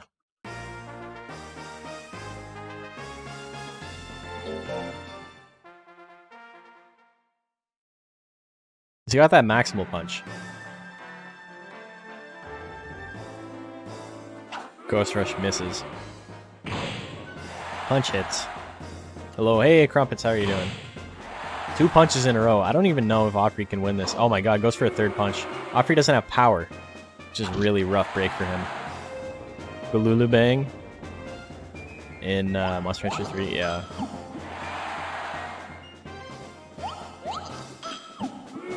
I know, like, Gururu is supposed to be, it's like a spin fist thing, right? Because Hare has a move called that in Monster Hunter 1 as well. Rotary Punch. Hits again. Rotary is such a funny word for that. Like, it's apt, but just, I don't know, it sounds really mechanical, you know?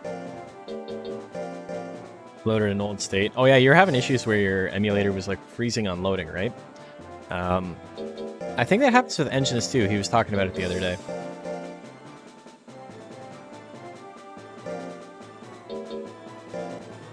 And he just, he speeds up his game, and it works when he speeds it up. Otherwise, it'll hang forever, which is really strange. I don't know how it works, but... I feel like Maximal Punch is missing umlauts, like it's a hair metal band name. Rotary is a great word. He's part of the Rotary Club. They're putting on a spaghetti lunch. So Offrey eliminated. So that means top 3 is Intergalactic and Boyfriend and Excalibur. Boyfriend and Excalibur are going to have to fight each other in the top 4. Now all we're waiting on is to see who advances between King Dodongo, Santana. King Dodongo and Santana, basically. If King Dodongo wins this one and Santana loses, we have a tie. If Santana wins its game against Cat, Santana makes top 4.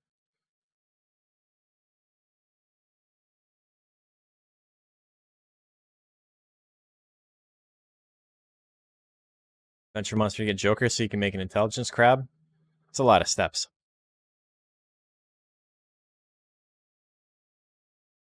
McGiggles the Clown.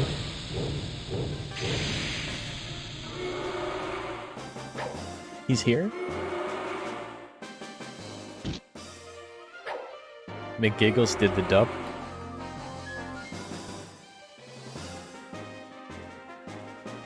Misses the kick.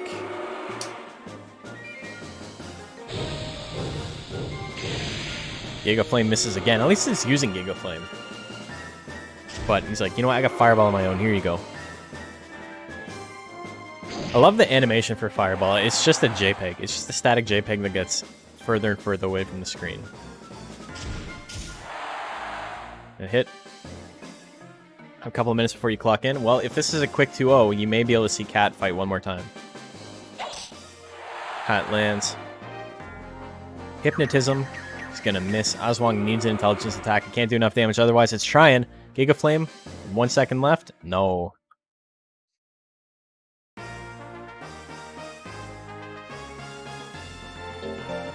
Game 2.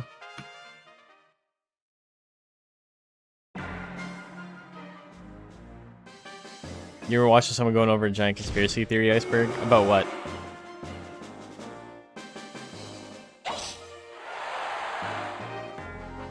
Was it somebody looking at the conspiracy theory iceberg and being like, this is dumb? Or was it someone trying to explain like why it was real? The second tier, there's a theory that no one has actually known a clown.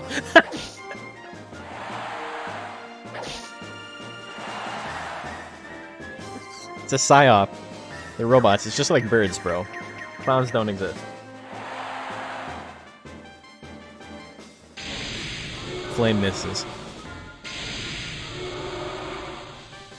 Dude, that's so funny.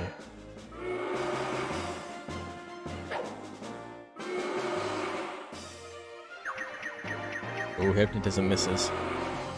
Oh, Mick Foley's daughter is dating clown. That's such a bizarre thing to just like have on the top of your dome, you know?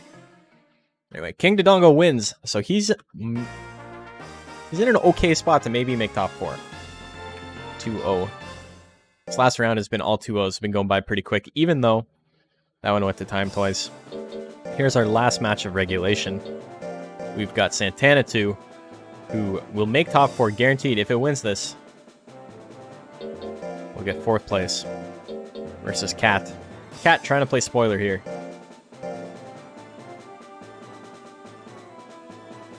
In his family reality show on the WWE network. The way you phrase that is so funny. I can't explain why. It's a very funny sentence. Santana and Cat. Like, all you're missing is, like, date and time for, like, when I can tune in to watch the show. It's like a 9-part video? Oh my god. You're just researching what was on it? Oh my god. Doing it straight face is kind of fun, too. I like that.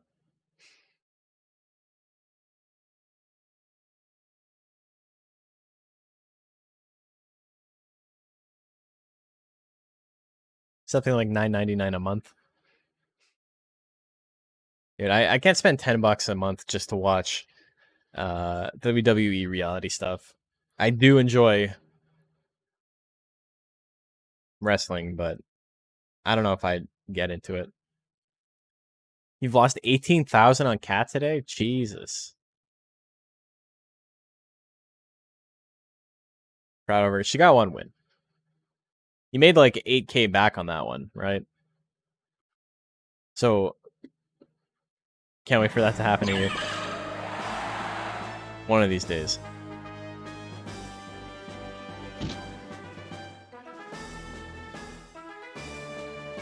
Oh, that's counting the 8K gain, so it's even worse. Well, 26. 26K in movement is pretty crazy. Oh, the double foolery. We haven't seen foolery in a while. Just bringing out the big guns. The secret attack. So all crabs can cast? Yeah. They're magical creatures inherently. They can summon meteors from the sky. Pat misses.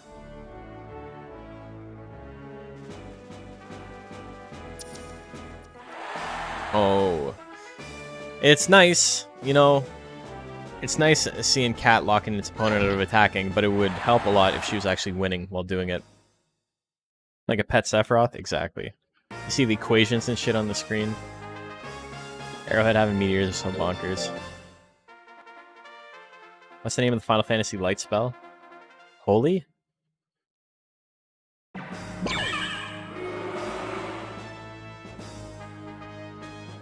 Holy moly.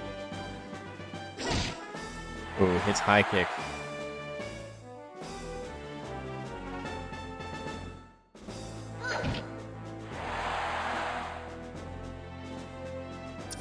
Kiss lands. Now here's where you use Kiss. This is the proper time to use Kiss, but he gets guard.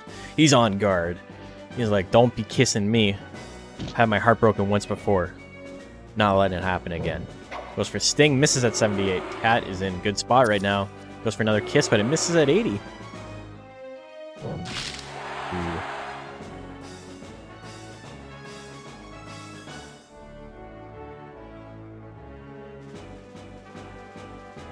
Brontosaurus can cast ultimate. I don't know what it is about fantasy games, but dinosaurs are always like incredibly powerful in like every JRPG I've played. What is it about dinosaurs? And why'd they go extinct if they can cast magic, you know?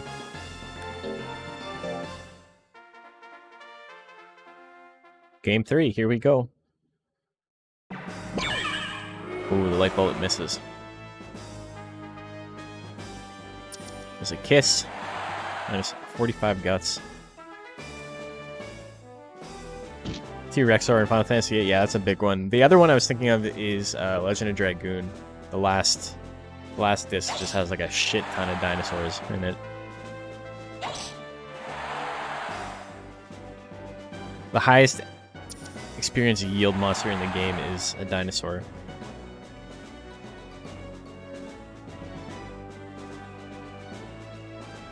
Don't get a spell cast on you, Santana, by that black magic woman. He's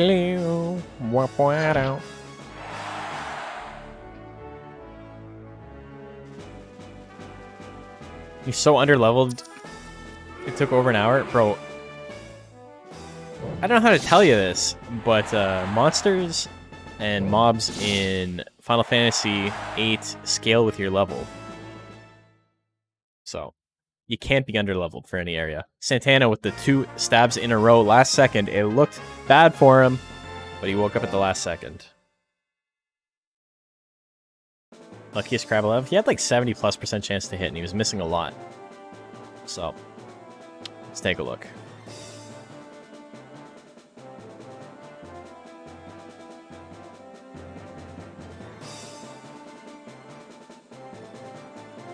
We got King Dodongo with a win.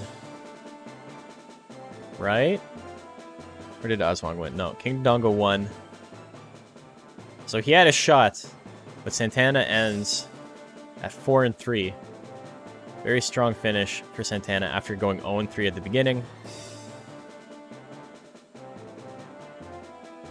So our top 4 is going to be Boyfriend versus Santana 2 and... No, sorry, Intergalactic versus Santana 2 and Boyfriend versus Excalibur. I got to set up final bracket. We will be back in a minute. See you guys in a sec.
Welcome back to the Monster Hunter Battle League Season 2, Week 9A. We have Intergalactic in first, fighting Santana 2 in fourth, and we have Boyfriend and Excalibur who tied for second, so who's second, who's third there doesn't matter too much. They got to fight each other regardless. Yes, Fenric makes a good point. If you guys are unaware of Tubular's situation, Tubular is the guy who made the Discord. He made the subreddit for Monster Hunter as well. He did a lot of testing early on. I say early on, but like 5 years ago, trying to figure out how damage calculations work and stuff like that. Pillar of the community. He's in a little bit of trouble right now. He's getting evicted for literally no reason. And I'm not saying that as like it's a one-sided thing and it's nuanced. No, it's like legit no reason. He's just being completely fucked over. If you guys are able to help donate to his legal fees, anything, $1, whatever you can do, it would mean a lot to me. And I know it would mean a lot to him too. So think about it. You don't have to do it, but, you know, think about it. Okay, so let's get into it. First off, we got Intergalactic, who is coming off of 7-0.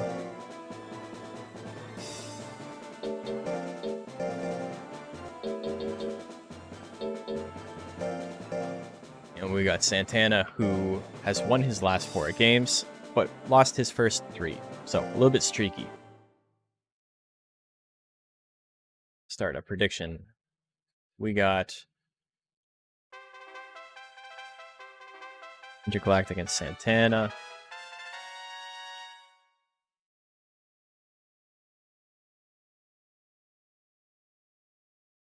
There we go. 50 seconds. Get your bets in. Who do you like?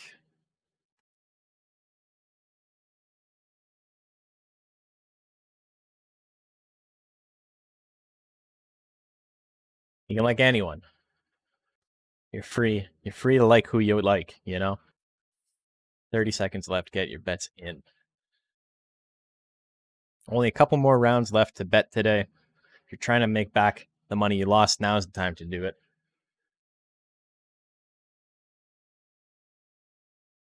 Thought it was 9th A rank tourney. Oh, yeah, no. So, yeah, Matt Moore explained it, A, B, and C, just so I can separate it, so I know when I'm uploading VODs and stuff, the order to put them in and all that.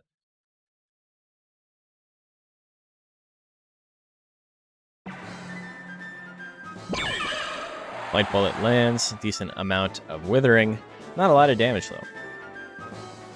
Intergalactic, again, you're going to have a lot of trouble dodging stuff, but he can do significantly more damage than his opponent can. Ooh, big crit sting. Not bad.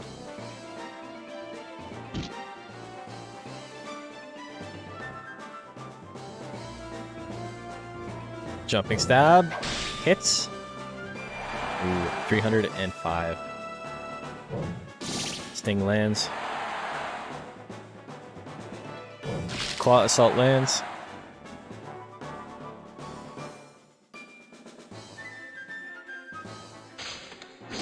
Flash slash. 114 damage. Intergalactic wins game 1. One more game to go, and Intergalactic moves on to winners finals. Stays undefeated. The glass sword for Morrowind, yeah. The glass weapons in the Elder Scrolls games look really cool.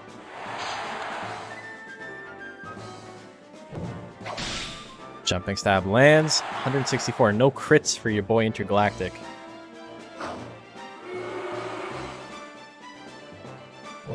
Jumping stab was changed really significantly between vanilla and hard mode. It's now like a really good nuking option. Costs 40 though, so it's a bit risky. But I like it. I think it's good. Robot Wars over here? Yeah. Bring back BattleBots. Cut in 2 misses. I was watching some of the newer ones and they were like allowed to have drones and stuff. Ooh, cut in 2 misses again. Flash slash lands. Santana's in trouble. Don't think he's going to win it. So Intergalactic wins 2-0. Bring back Metabots. The Metabots anime is interesting. I watched it recently. I say recently, but like 10 years ago. But like I watched it as an adult after having not seen it since I was a kid. Okay, who do we need? We need boyfriend and we need... Oops, that's the wrong monster. That's who we just saw. We got boyfriend and we got Excalibur.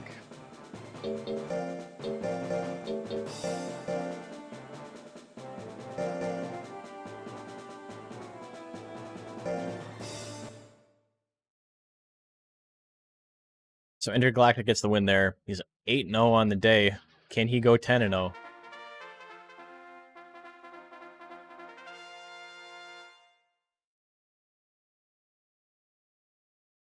Okay. Prediction is live. Make your bets. Who do you like?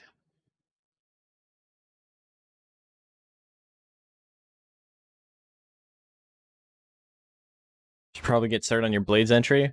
Yeah, I mean, I got so many monsters to make still. And also, I realized the Naga I was raising on stream is actually not going to be the one I'm entering in the tournament because I forgot to combine to give it battle specials.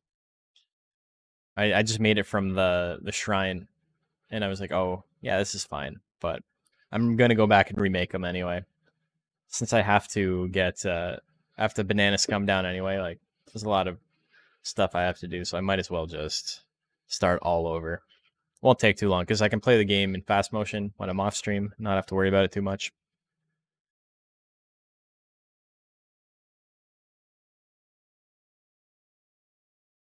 Like Excalibur, as long as he doesn't get withered down, yeah, I think that's a good bet.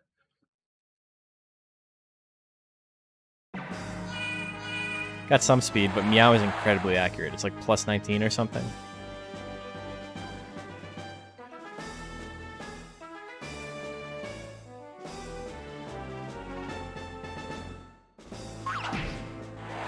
Leaping kick lands. Excalibur down to half health. He's got enough guts to attack, though. He's not out of it. Good start from Boyfriend, but, you know, it's not over.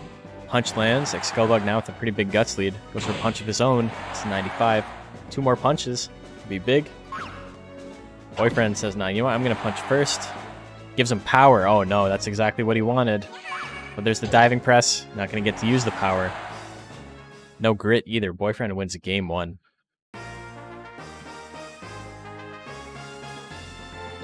Skullbug forgot to attack. Sometimes it happens.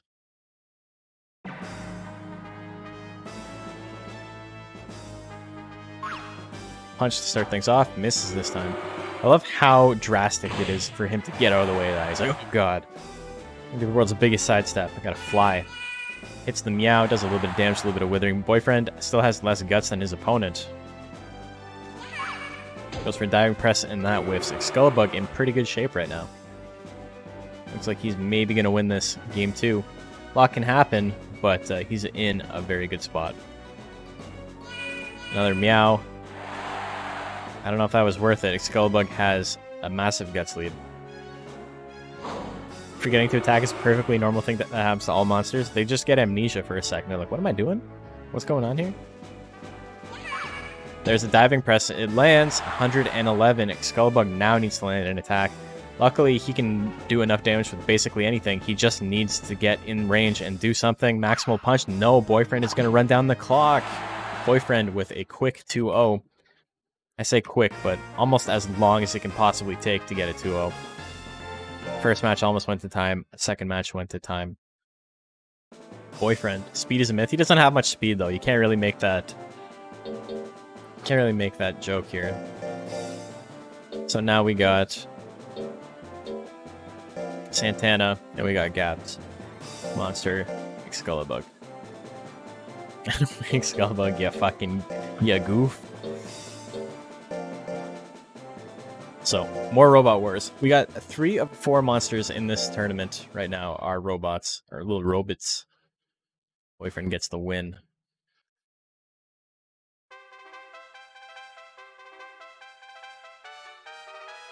Santana 2.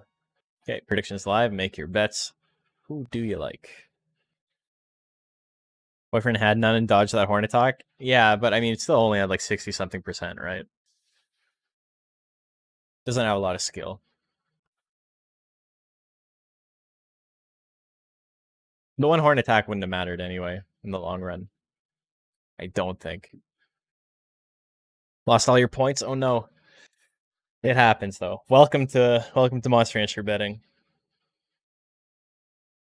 You absolutely will lose them on some bad luck from time to time.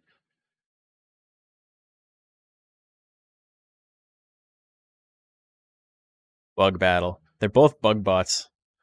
Big bad Beetleborgs on both sides. Okay, here we go. Goes for the claw assault and it lands.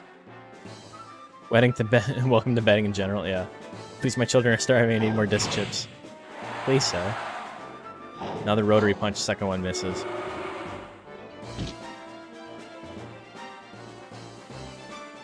There's a light bullet. Decent damage, decent withering.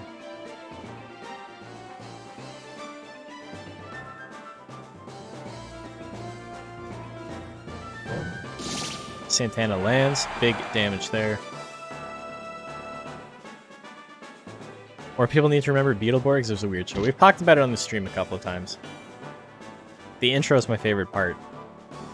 Because there's a really funny line reading in the intro. So I don't know what the deal with Beetleborgs was, but they fought like vampires and shit. And there's one line where there's a vampire. He's supposed to be like, oh, Dracula. And also, big punch at the end that wins that for Skullbug. But he says Beetleborgs. But instead of just doing like a voiceover, they got a guy to say it with the fake vampire teeth in his mouth. And you can tell because it's so muffled. Like, he doesn't even say Beetleborgs properly. It's just like, boo, boo, boo. And they're like, yeah, fuck it. Leave it. We'll put that in the intro. It's good. No one will notice. No one except crotchety 30-year-old in the year 2020 will notice. And constantly make jokes about it. Claw Assault lands. Skullbug at 90 guts, though. Ooh, this could be big. If he decides to attack. Rotary Punch at 81%. What do we see? 140. Pretty big. Punch lands. Santana's still in the lead into the Sting.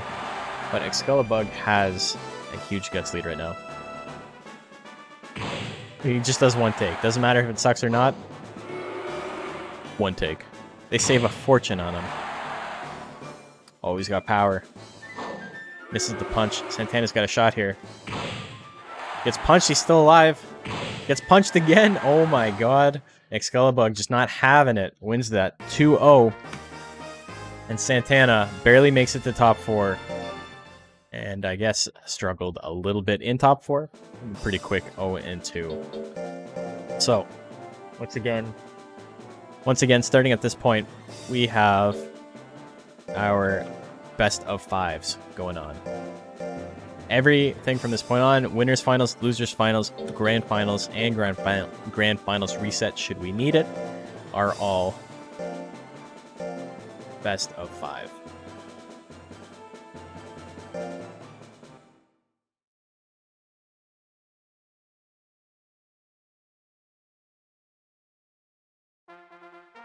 So, Intergalactic and Boyfriend prediction is live. Got 10 points. Hell yeah. Big time.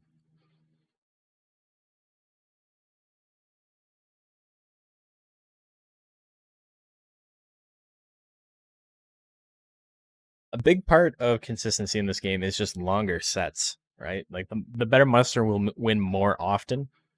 This is actually a really good example of how luck can really factor into a match. I had a monster in the Switchport Battle League, which was like an IMA versus FINBA style tournament.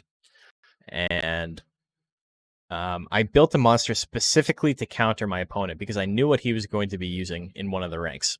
And so I built a monster specifically to counter it. I ran a bunch of simulations. I think I ran like 50 sims, and my monster won 49 of the 50 sims. So I was like, this is almost unbeatable. And then he immediately loses 0-3. He loses 3 games in a row and just over. And it's like, oh, okay, true. Nice flannel. Thank you. Thank you. I bought it like, God, I don't know how long I've had this for. I want to say I've had this for like over 10 years now.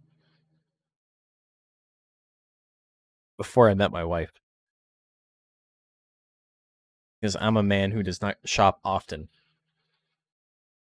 Okay, prediction is gone. Intergalactic and boyfriend. Here we go. Better monster would land. Diving press more often. Yeah, exactly. He beat me 5-0 that week. Yeah, I got fucking obliterated.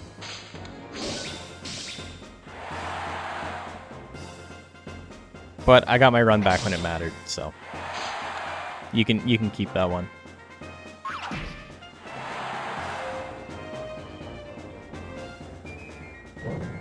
Jumping stab at 83. Intergalactic, 265 damage on the crit.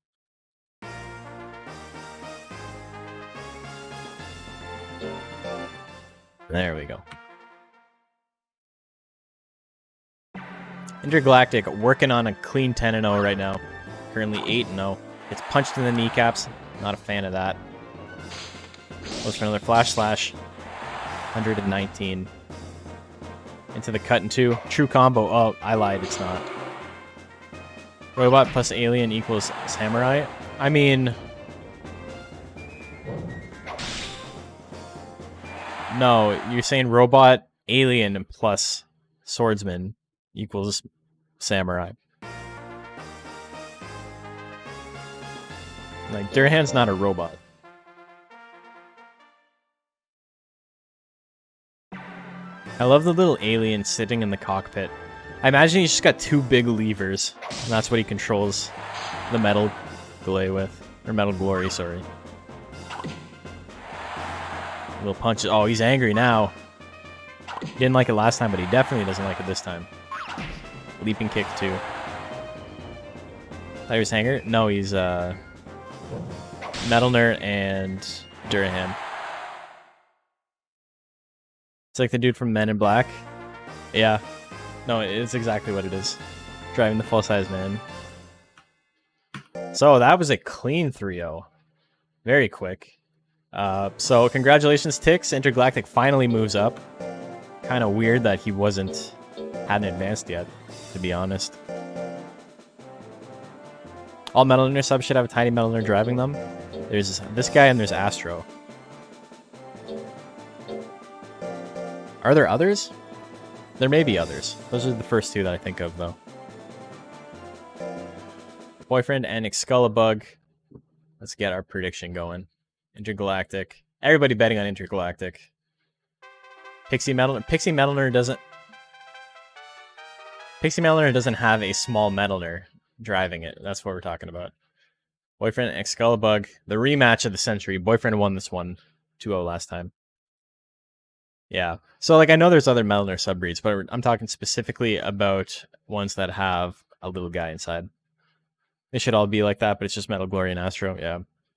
The Hopper Springer is really funny because his card makes him look like he's 40 feet tall. Like he's a gigantic robot. But then he's not. The Metalner is inside. The Metalner was the friends we made along the way. Huey, I guess technically, right? Huey has little spaceship controlling it that floats above its head.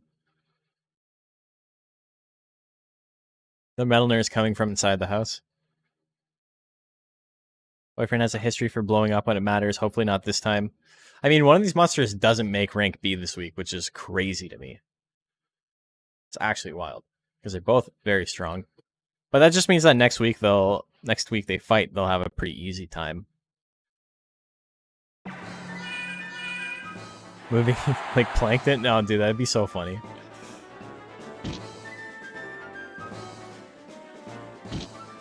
Oh, the double pushback. They're rarely seen. No triple pushback, though. Excalibug down to half health. Has a little bit of a guts lead, though. Ooh, lands.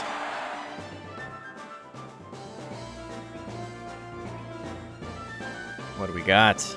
Both monsters have enough to attack. Diving Crest misses at 56%. Excalibug has moves all in the 70s and up. Horn Strike at 74. Not enough to kill, but he can attack again. Uh-oh, he gave Boyfriend power. Misses the leaping kick, but he still got enough to attack. Diving press, leaping kick, punch, anything. Meow. The only bad option. And he does it after power runs out too, so. Bad call. Leaping kick. Oh my god. I don't think that's enough. 15% to 16%. Excalibur wins game 1. Close, but no cigar. Tell us where you're from, what you want to become, and we'll say if you're okay. Or did you go to school?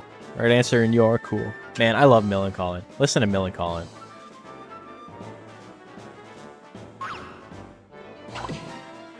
Punch lands. Horn Strike hits at 72. 129 damage. Big ass crit. Boyfriend just above half health. Another meow. Gonna put him in the lead. And he has a 22 guts lead. So this is looking a little more even than what we saw last time. I mean the set in general as opposed to the last set. Skullbug can attack again. But, oh, the meow misses at 76. This is big. 10 seconds left. Is Skullbug going to attack? 6 seconds. Plenty of time. Plenty of time to get back on the board. Punch at 81. It lands. That's going to win him game number 2. I don't think we have either a B-Clon or a Mew in rank B right now. So, if either one of them advances, it will be the first of their kind. Punch at 71. A little bit of damage to start things off. 50 damage. Horn Strike lands. 94. I thought it was going to do more damage, but, you know, it did not. Diving Press lands. It really depends on if Diving Press lands or not. For the most part, that seems to be the deciding factor. Punch at 69. That whiffs. Skullbug has a 30 guts lead. He can do some big damage here. Horn Strike misses at 76, though. Ooh. Leaping Kick at 61. That's enough to kill on the crit. I don't think it would have killed without the crit. It would have been really close. Would have been up to a damage roll. Is Boyfriend the only Mew? No, Astrid exists as well in rank C. And I don't think there's any others. I think it's just those two. Meow, meow. A little bit of damage. Meow is a really good opener if your opponent doesn't have fast guts. And you can actually do damage with it. Don't get Meow as like a withering tech if you don't have any intelligence. If you can't at least do the amount of damage that Boyfriend did with Meow, don't use it. Rotary Punch misses at 79. Diving Press misses at 56. So Excalibur can get back into this. Diving Press misses again. Ooh, Excalibur now with the 40 guts lead. We see some big damage from him if he wants to use that maximal punch. Horn Strike at 77. It lands. 108 damage, not bad. 2 in a row. Misses the second one. Uh-oh. Another Diving Press. This one lands. That's going to force a game 5. It's not over yet. 2 games apiece. Who's got game 5?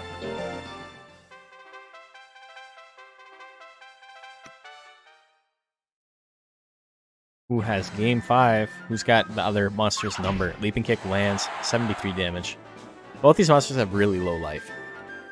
So even though they don't have the highest damage output, still pretty significant. So Meow doing a good job reeling Excalibug's guts back in, but at a guts deficit, using a withering move is not always the best. Hits the Leaping Kick. Big crit. Does he give him power? He doesn't give him power. Maximal punch at 85 and a big guts lead. How much damage are we looking at? 176. Excalibur can attack again. Goes for another one. It lands. Do we see grit? We do see grit. It's not over yet. Boyfriend has 45 guts. He can attack. Anything he has will kill. Leaping Kick lands. 76. And no grit on Excalibur. Boyfriend almost shits the bed again. But this time, he's moving on to rank B on a grit comeback of all things. Excalibur played that perfectly. There's not much more he could have done about that. You cannot account for grit. You can, but it's hard. So Boyfriend advances to rank B. Congratulations to Azu, who's not watching today, but I'm sure he'll watch the VOD and be excited. So this is our grand finals. We're going to get the prediction ready. Boyfriend wins on that reverse 3-0. You hate to see it. Unless, you know, You're a fan of Boyfriend. Okay, predictions live. Make your bets. While we're waiting, why don't you guys take a look at the bracket? Here's what we got. Here's how we got here today. So, Intergalactic still working on an absolutely perfect tournament. He's at 9-0 right now. Can he make it 10-0? Boyfriend's only loss in top 4 was to Intergalactic, and now he's back up, and they got a rematch. Excalibur got close. Santana kind of floundered a little bit in top 4. Competitive Pokemon brain, just use a multi-hit move. Yeah, it's not Sash. It's not Sash.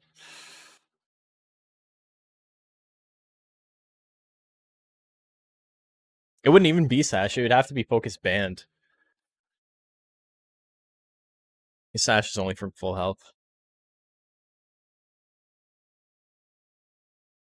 Okay, Intergalactic and Boyfriend. Here we go. Grand Finals. Both these monsters advance, but who gets first? Who gets second? What are the bets? 24,000 to 800. Oh my god. Well, you have a chance to win like 800 if it lands. Diving Press. A little bit of damage there. Intergalactic. Not going to be able to dodge much, but he will be able to tank the hits. Oh, gives Boyfriend power. And he says, fuck it. I gave you power, I can take it away. I am the creator, and I am the destroyer. Thus spoke Zarathustra. Intergalactic wins game 1.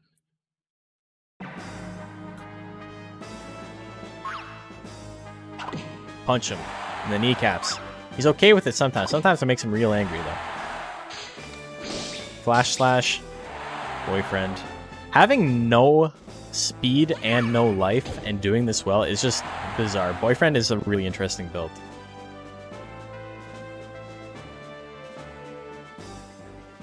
Jumping stab at 86%. It misses. Oh, that would have absolutely won the game for Intergalactic and put him on tournament point.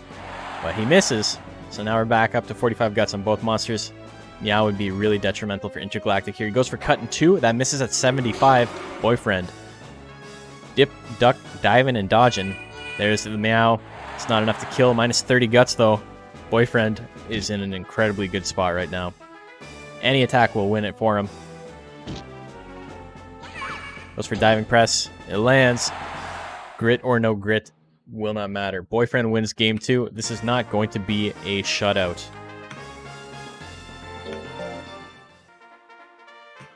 Round 3.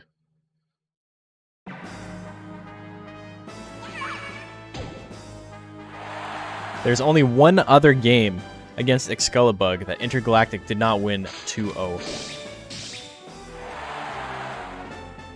So that's the second round of the entire tournament that Intergalactic has lost.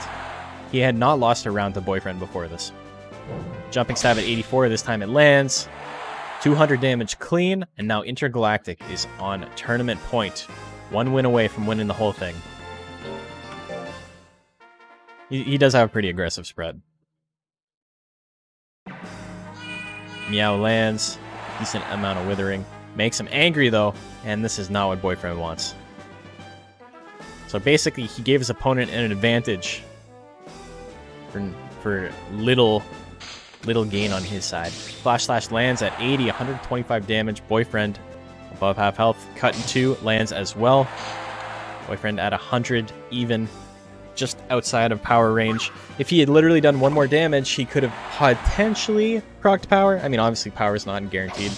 This can still proc power unless it crits. And Intergalactic wins 3-1. Just what we just saw. So Intergalactic wins the tournament. No reset. Let's take a look at final bracket. So congratulations to Tix. Your monster goes 10-0. 10-0. That's insane. We never see that. But let's play a song of my people, as we always do, and we'll talk about bracket a little bit more. Imagining Intergalactic post-game interview being asked what he thinks he did wrong, and he just replies with dial-up sounds. Beep boop boop boop. Oh man, that'd be so funny.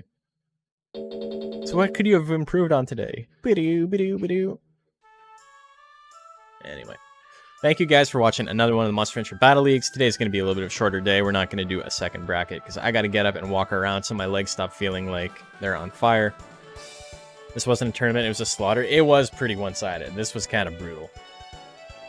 I think Lontar's the only other monster to go 10-0. Has someone else gone 10-0? Let me know.